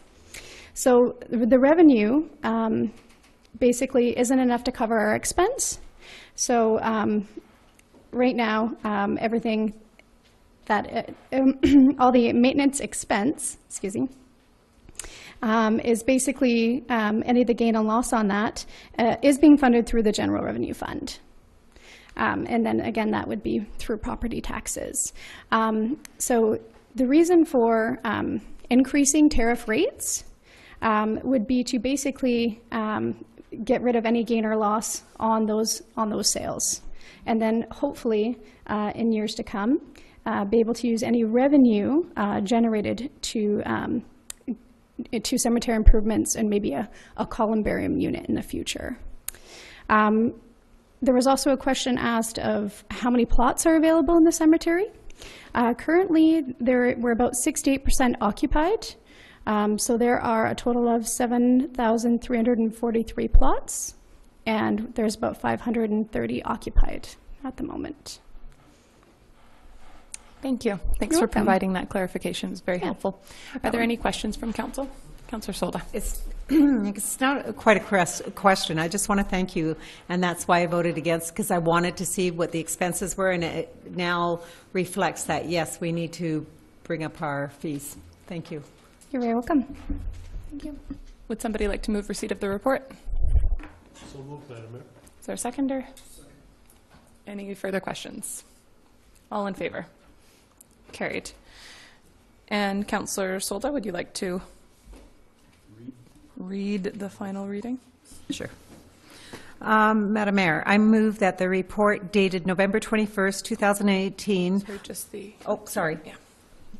We did that. Okay, sorry. I move that the City of Port Alberni Cemetery Management Bylaw number 4976 be now finally adopted, signed by the Mayor and Clerk, sealed with the corporate seal, and numbered 4976. Is there a seconder? Any questions? All in favor? Carried. Thank you. And that brings us to item 2, bylaw offense notice enforcement. And this is just a final reading. Does anyone on council need clarification or a reminder? Wonderful.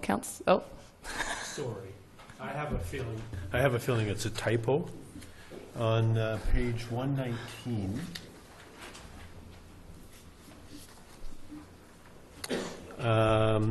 Number 3, 4.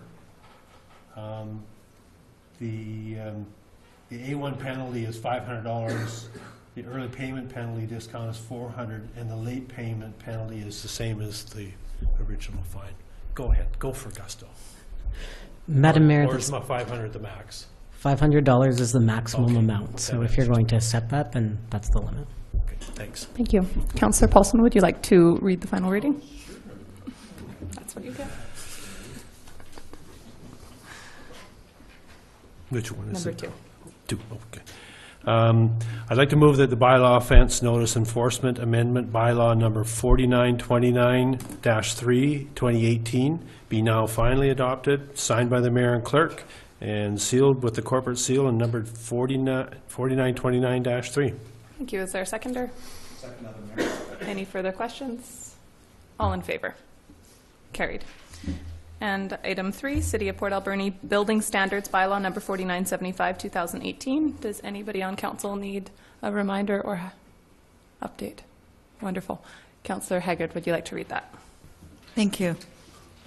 I move that the City of Port Alberni Building Standards Bylaw number 4975, 2018 be now finally adopted, signed by the Mayor and Clerk, sealed with the corporate seal, and numbered 4975. Second, Madam Mayor. Any questions? All in favor? Carried. Thank you. And that brings us to item 4, Advisory Planning Commission. I'm wondering if our interim planner could just give us a brief overview of the applications. Your Worship and Council, the first application is Anderson Hill, 4000 Bird Street, and it's bylaw number 4977. And I think you have this drawing in your agenda package, but it shows a map of the actual subdivision. Here it is. So in fact, this southeast corner is zoned for single-family residential, and there's a 15-lot subdivision already under construction. This top northwest corner is zoned RM3 for multifamily residential, and we are in the process of receiving a development permit application for a 4-story apartment condominium building, I think 49 units, I'm not sure. So the application tonight is to basically rezone the interior part of it, which is about 20 acres more or less, from the current P1 zoning, which is institutional, to RM3. And once that is rezoned, then eventually there will be a mixed-density residential community or neighborhood on those 29 acres, and it'll look something like this in terms of a master plan. Okay, so the rezoning tonight is just to rezone the middle portion from P1 to RM3. And we have a bylaw for first and second reading, and then to designate January 14th, 2019 at 6:30 PM for the public hearing. So there's a typo in the resolution there. It should be 2019.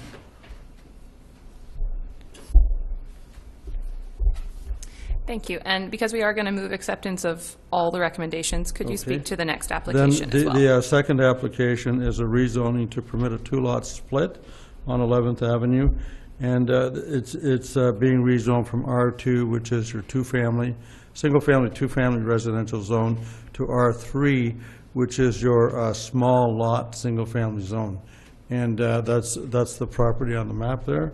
And so we're looking for first and second reading and to schedule the public hearing for January 14th, 2019 at 6:30 PM in City Hall Council Chambers. Thank you very much. Would somebody like to move the motion there at the top of page 7? Councillor Corbeil?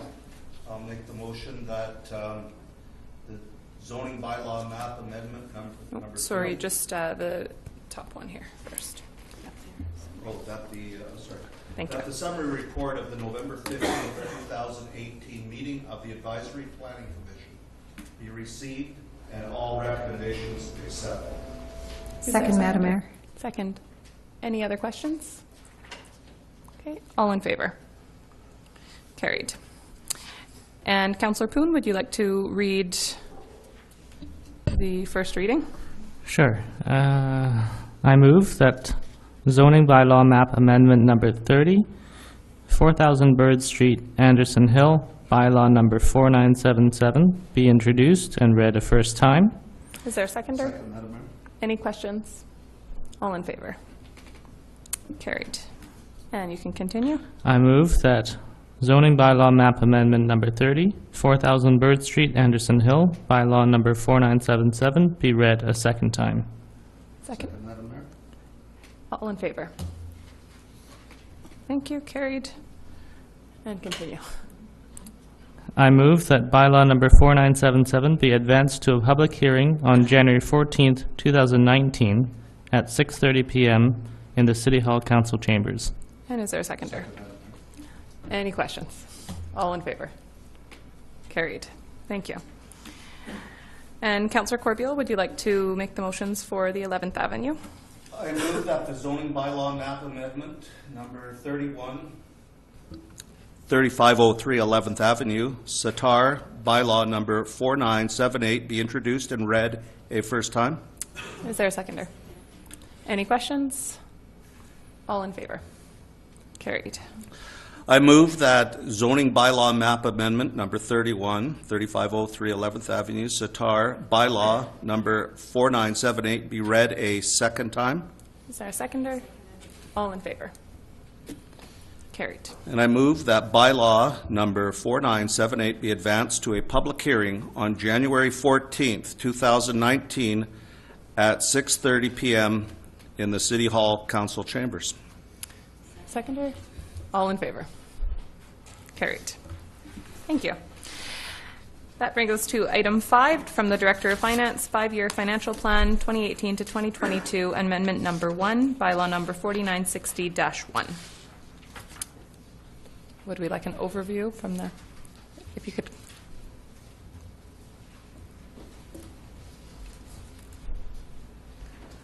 Madam Mayor, Council. At the last council meeting, there was a change to the capital budget of $100,000. We moved it from one project to another. That sort of change triggers an amendment to the current year's financial plan. There was that. And then, as with anything that has about 1,700 entries in it, there's the odd housekeeping error. So we shorted the budget in community and gaming by about $840, so I corrected that. And the big part of it was transferring the waterworks, excuse me, from the 21st Avenue Couch and Reservoir project to the Argyle 17th to 21st. And removing the large couch and water supply main that we applied for some grant funding of 3.8 million, but we were unsuccessful, so I took that off the capital budget.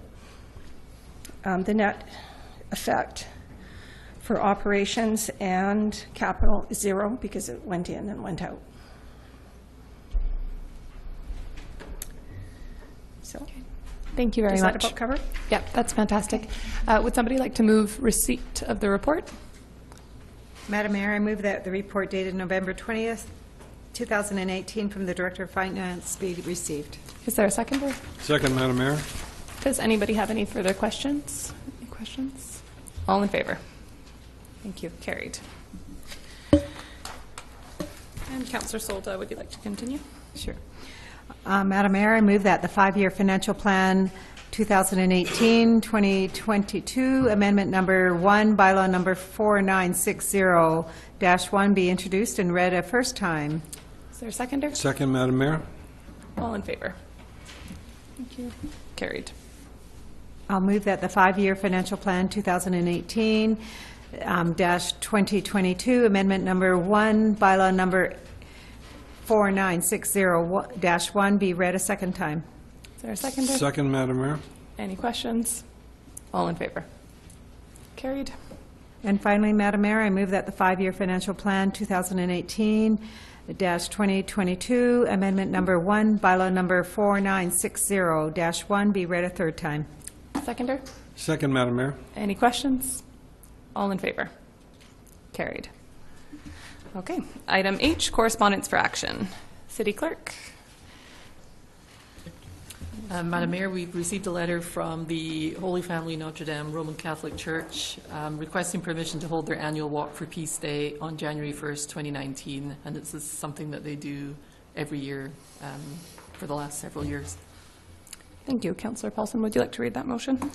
I'd like to move that the letter dated November 9th, 2018 from the Holy Family Notre Dame Roman Catholic Parish requesting use of city streets for their annual Walk for Peace Day on January 1st, 2019 be approved, subject to no disruptions to traffic and the group assuming full responsibility for the event. Is there a seconder? Second, Are there any questions? All in favor? Carried. And item 2, Alberni-Clayoquot Regional District Community Child Care Planning Program funding. Wondering if CAO or City Clerk could give us just a bit of a overview for the public's reference.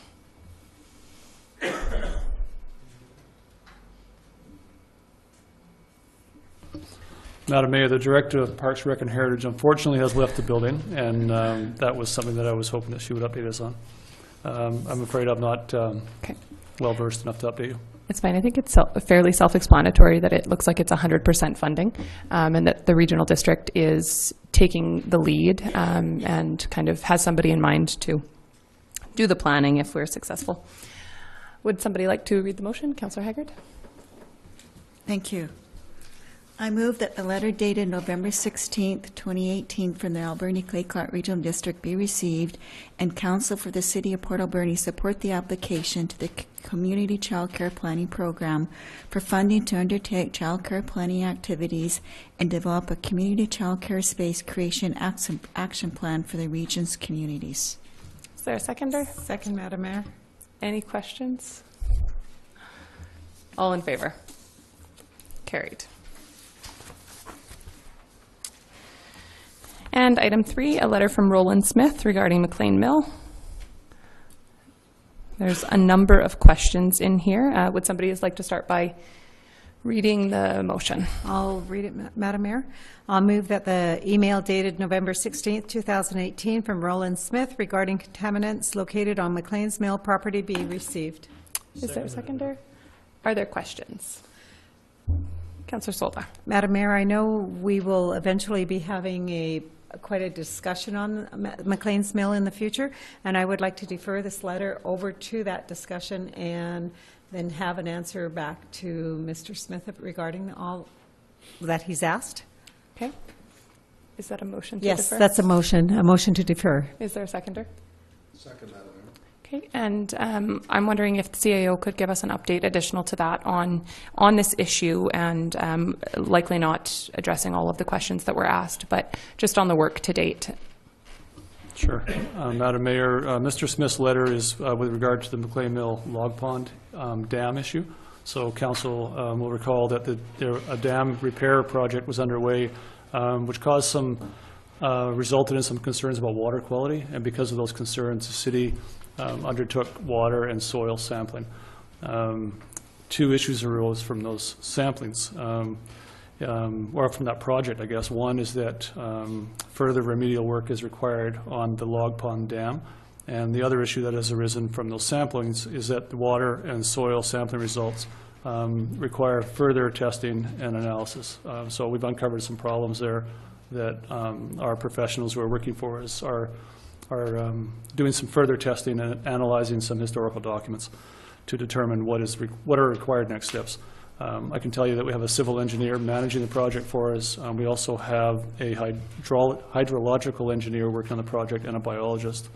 At your December 10th meeting, we'll bring a written response to Mr. Smith's letter, as well as a response to a letter he's sent previously to council, for which we have not yet responded. And we'll bring a staff report that summarizes actions to date on the McLean Mill Log Pond Dam, and we'll make recommendations for how the city can fund that project. Thank you. Thank you very much for that update. Are there any further questions?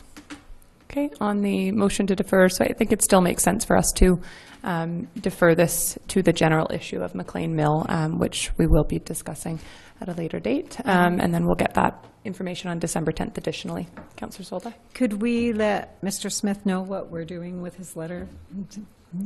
I have I'm a sure feeling he's he'll watching know. it, but it's still, let's do it officially. For sure. Thank you. Thank you. And on the motion to defer? All in favor? Sorry, carried. Okay, item 4 is a letter from Blake Johnson about the Port Alberni welcome signage. And we've been given some information additional to that from the Economic Development Manager. Does anybody need further information on the information provided? I'll just say I was happy to see that the issue is being explored. I think it's really important that we do address signage, and I think one thing we heard overwhelmingly at the Johnson Road charrette was that signage was important, but a very challenging issue in this community. So I'm happy to see that we are bringing it back. Councillor Haggard. Thank you. The Chamber of Commerce is wanting to take on this initiative, and I'm going to a meeting on the morning of December the 5th, so may I bring back a report at the next council meeting on this subject? Great, thank you. Thank you. Councillor Solda? Yeah, Madam Mayor, I know that signage has been a really big issue in this community, and when we put it together and the bear tracks came out and all that, it was so contentious. And I think we can have too many signs and not the proper signs. So I think we really need to look at it and do it right this time. Thank you. Are there any further questions? I don't think we actually moved the motion. Would somebody like to move the motion? Madam Mayor, I'll make the motion that the letter dated November 20th, 2018 from Blake requesting welcome signs be amended to reflect Port Alberni and the report from the Economic Development Manager providing background be received. Is there a seconder? Second, Madam Mayor. Any further questions? All in favor? Carried. And item 5 from the Food Security and Climate Disruption Committee. City Clerk.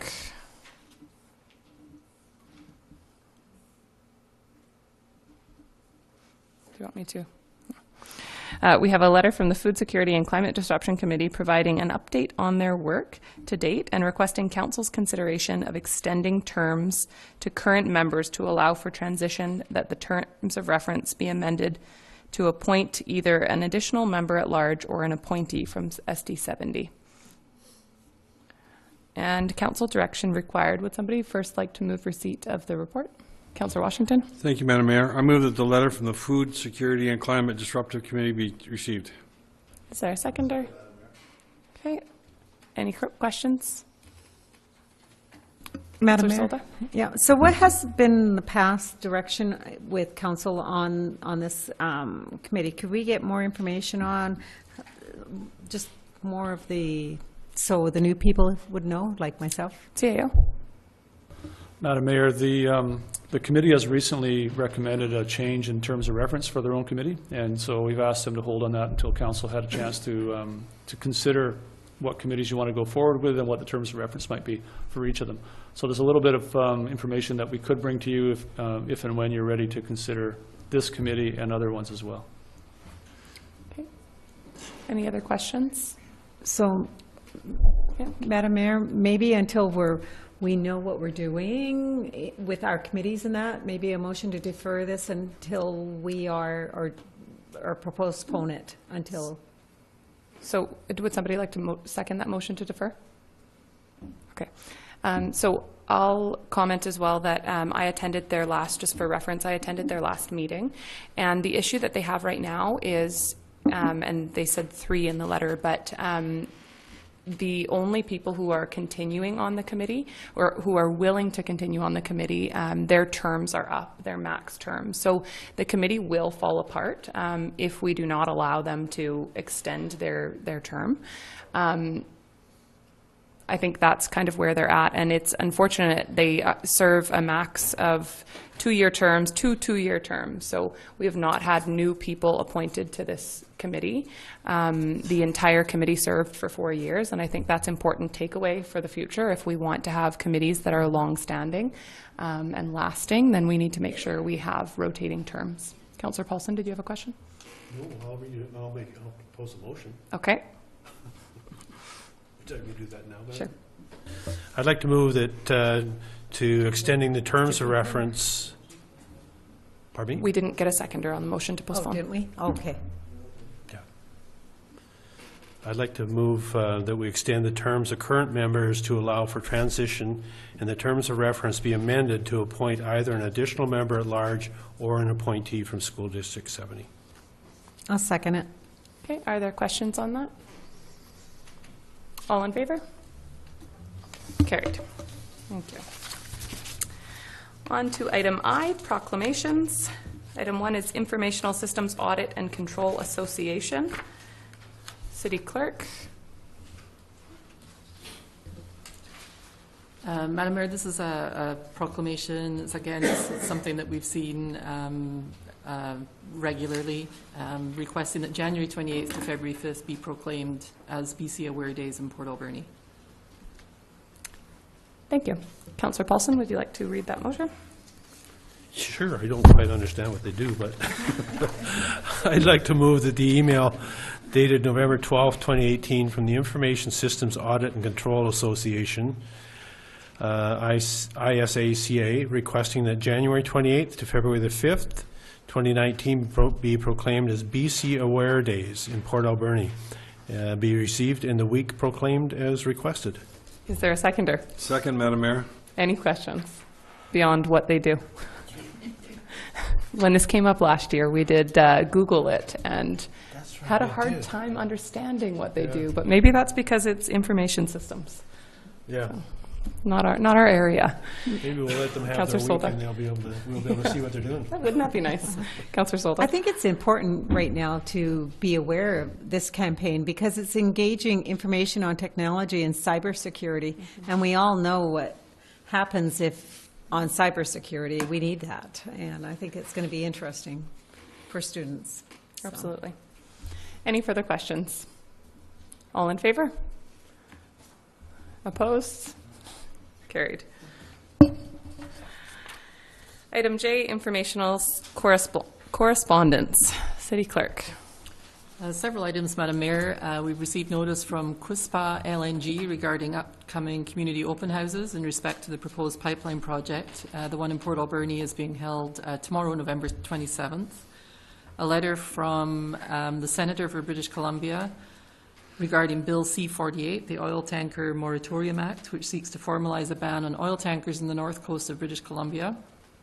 A letter from the Minister of Citizen Services advising that the city will receive its 2018 grant in lieu of property tax payment in the amount of $49,111, and included in the payment is a portion of $32.88 due to the regional district.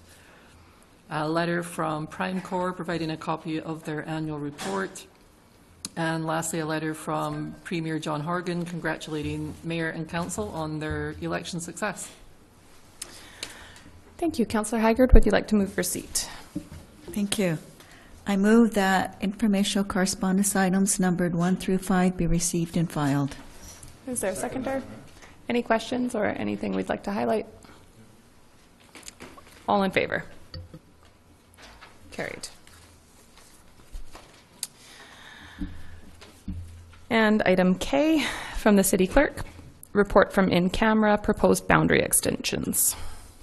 Thank you, Madam Mayor. This is just a report reporting out on resolutions that were adopted by Council at the November 13th in-camera meeting in regards to 2 proposed boundary expansions.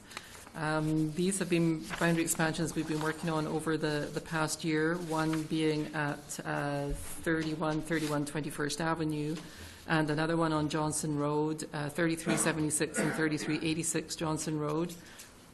We had completed all of the steps required to proceed with those boundary expansions, but the Ministry did request that the newly elected council confirm their wish to proceed with those extensions by way of resolution prior to them being submitted for Cabinet approval. So the report just summarises the resolutions that Council did endorse in camera, which was to advance the 3376 and 3386 Johnson Road boundary extension for Cabinet approval, but that we not proceed with a request to include the property at 3131 21st Avenue within the city's boundaries. So it's just reporting out for the public. Thank you. Councillor Poon, would you like to read that motion? I move that the report from the city clerk dated November 21st, 2018, providing council's resolutions in regards to proposed boundary extensions on Johnston Road and 21st Avenue be received. Is there a seconder? Second, Madam Mayor. Any questions? All in favor? Carried. Item L, council reports. The first one being the mayor's report. I'm going to hand out my written report. I think she's burning us. So I will preface this report by saying that I have been frustrated with council reports for 4 years. Because I think that there's a lot of value in the committees that we're on and in the meetings that we have, and we don't often report out very well when we just read a verbal report.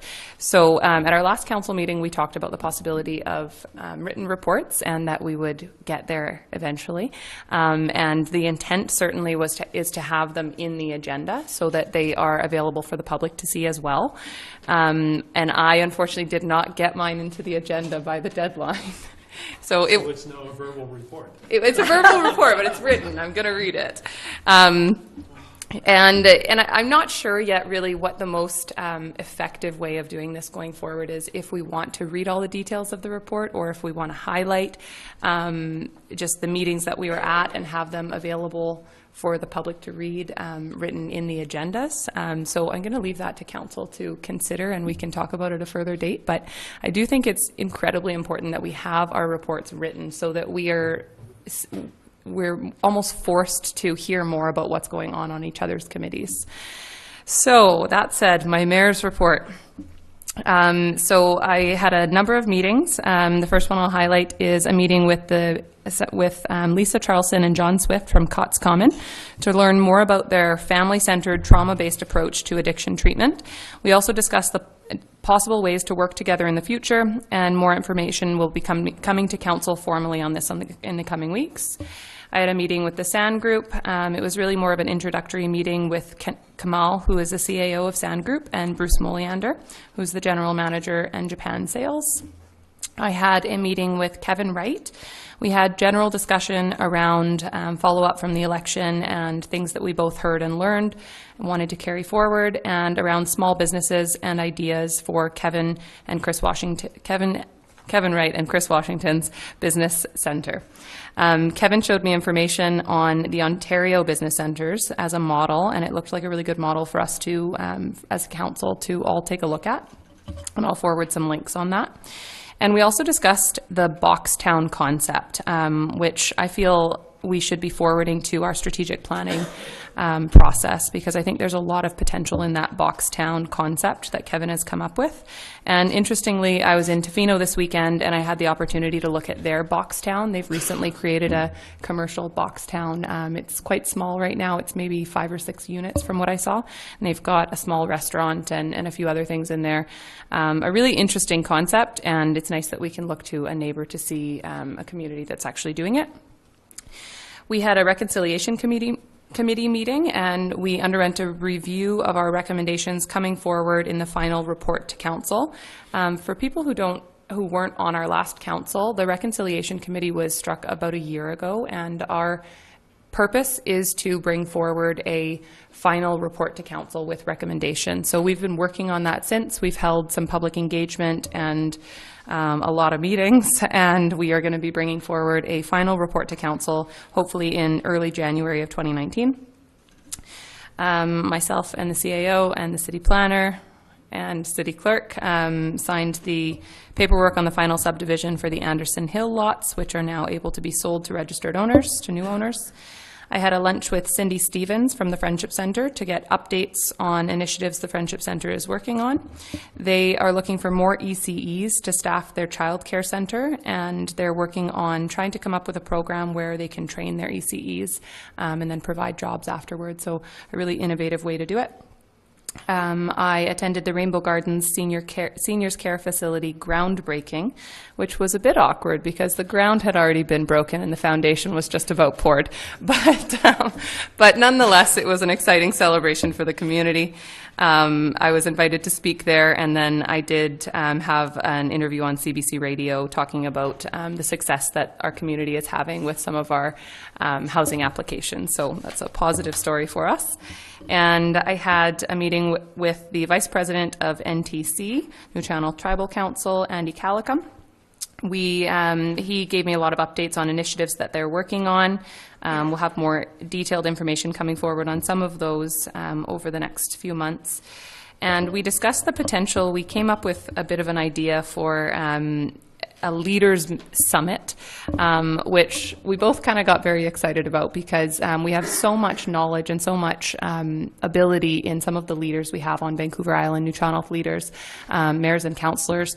And there had been a meeting a couple years ago with all of the, I think all of the New Channel elected chief councillors, and we talked about the concept of the city and NTC jointly working together to put on another summit where we would talk about a specific issue and kind of get everybody's knowledge in the room and try to form some ideas and solutions to move forward.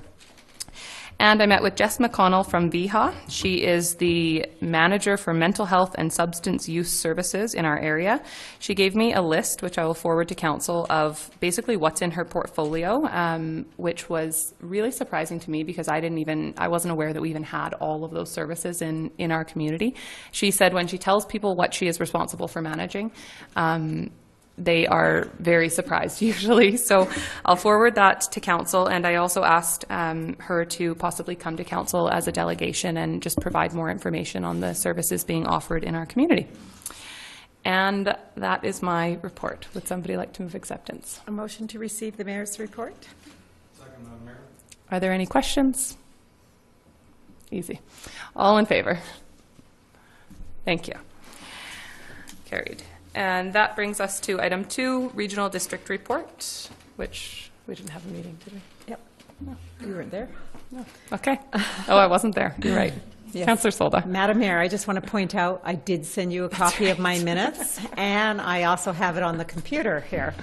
Another written report. That's right, but not sent out to council. Okay, first of all, I just want to congratulate John Jack, who was re-elected as chair of the regional district, and Mayor Josie Osborne as vice chair, so congratulations to them. Chamber of Commerce made a presentation regarding the hotel tax, and it was previously known as the additional hotel tax, and so they would like to move forward on it, and they just would like to get everybody's support, and I'm sure our Chamber of Commerce representative can give us more information on that, and I'll leave that for her. There's a lot of people that have their opinions, like they don't want to see the tax go ahead unless it's going to make a difference. And some people want it to go, and Tofino has had the hotel tax for 10 years history of collecting it, and the early days was rough, but hotelers felt they should be able to decide where their dollars are spent. So when the board was struck, hotelers got 4 votes and others 3 votes. So they seem to be very, very happy with that. Just to move on that, there's a lot of, as Port Alberni has a lot of issues regarding our bylaws that they're dated, so does the regional district. So they would like to look at their bylaws and moving forward on that. Let's see, Dolan's Concrete will be removing the obstacle limitation, clearing, there's rock outcropping at the Alberni Valley Airport, so there's some issues with rock and that they need to remove that.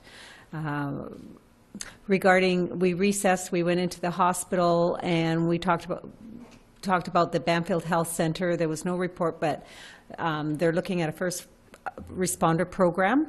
And the big thing is that Tofino is growing, and they are looking at replacing their old hospital, which is 70 years old, and it's time to update it. So I can imagine what a 70-year-old hospital looks like, and they need to go into a campus of care. That's what they're actually looking at. UQLIT will be looking at a center of care, and the city has land and financing, especially with the community forest dollars, and they have $2 million of seed money to move on with that. So that's basically my report, and we have a meeting this week.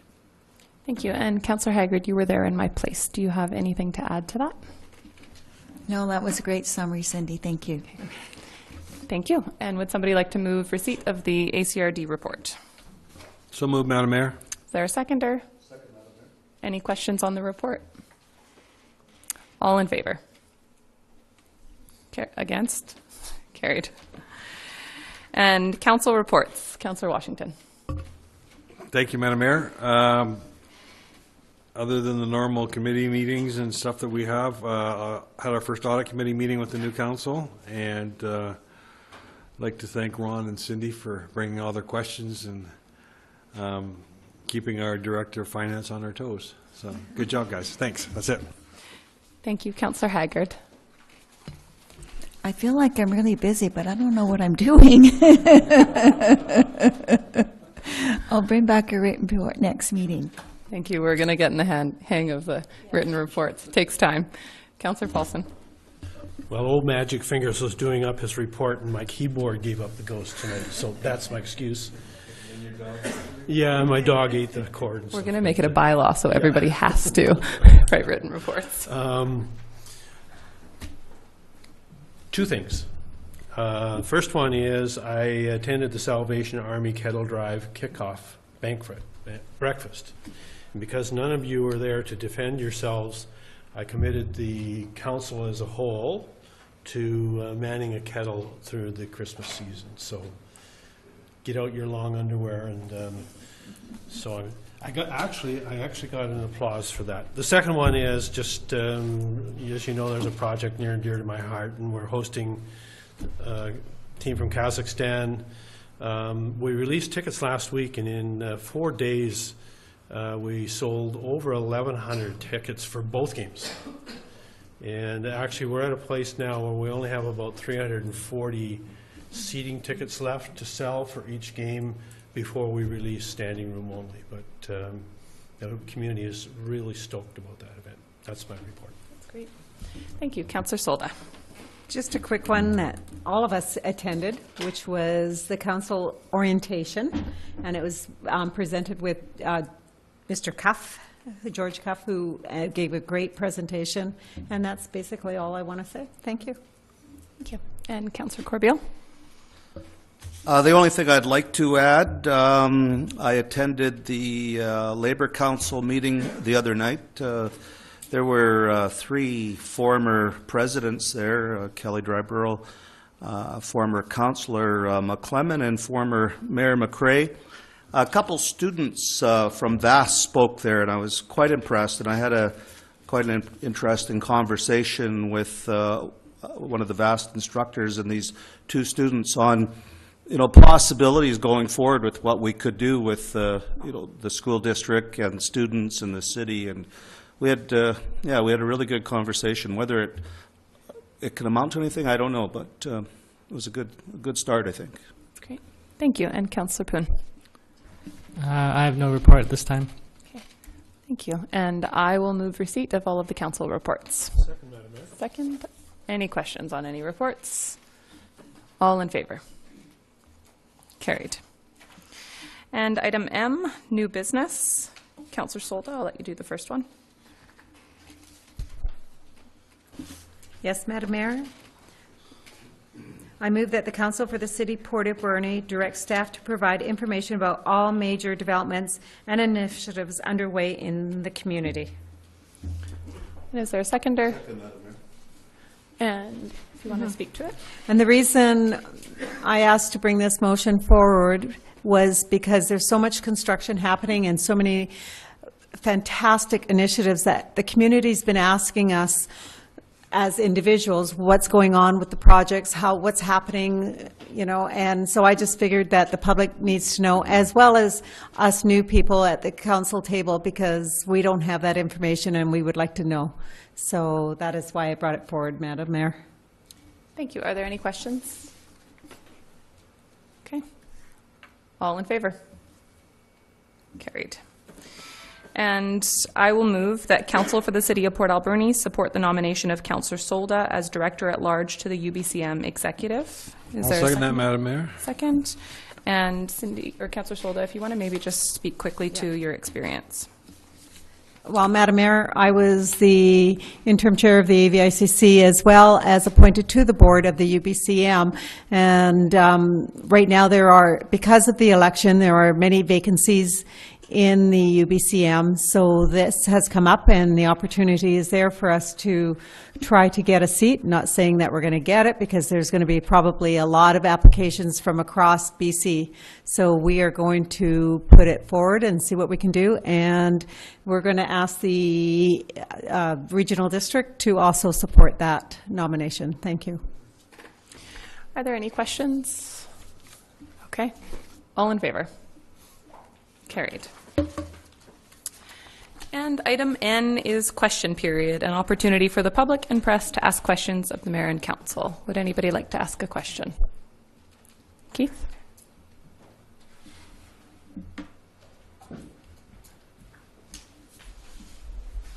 So I'm Keith Ambrose. I'm from 3147 Second. I came to council to speak about another issue earlier, but we're going to put that off, and rightly so. But it's not hard coming up with a question when you sit there all night. And I just want to say something. Last council meeting, you had some support for and some support against you're moving your council meetings to 2 in the afternoon. I just want to point out that my observation in the room, and I didn't even look back, didn't have to, was that your supporter for that maneuver spent the balance of the evening on her cell phone, paid no attention to the city council meeting. This evening, we were disrupted by numerous cell phone interruptions, all full-grown adults, can't seem to manage their devices. I'm turning 57, don't own any devices, don't need any devices. They're not necessary for anybody else in the room. You have computers, those are necessary, but nobody out here needs a device. So I'm just asking council to consider, please, every council member, that maybe it's time in this day and age that we simplify things and have it so that somebody who's speaking isn't interrupted by the beep, beep, beep of our common world. So that's all I had to say. I just want to bring it to your attention that these people with the cell phones aren't paying attention. Thank you. Thank you very much. Would anyone else like to ask a question? Okay. Then, Councillor Corbeil, would you like to move adjournment? I'd like to make a motion that the meeting adjourned at 9:38. Is there a seconder? Second, Madam Mayor. All in favor? Carried. Thank you.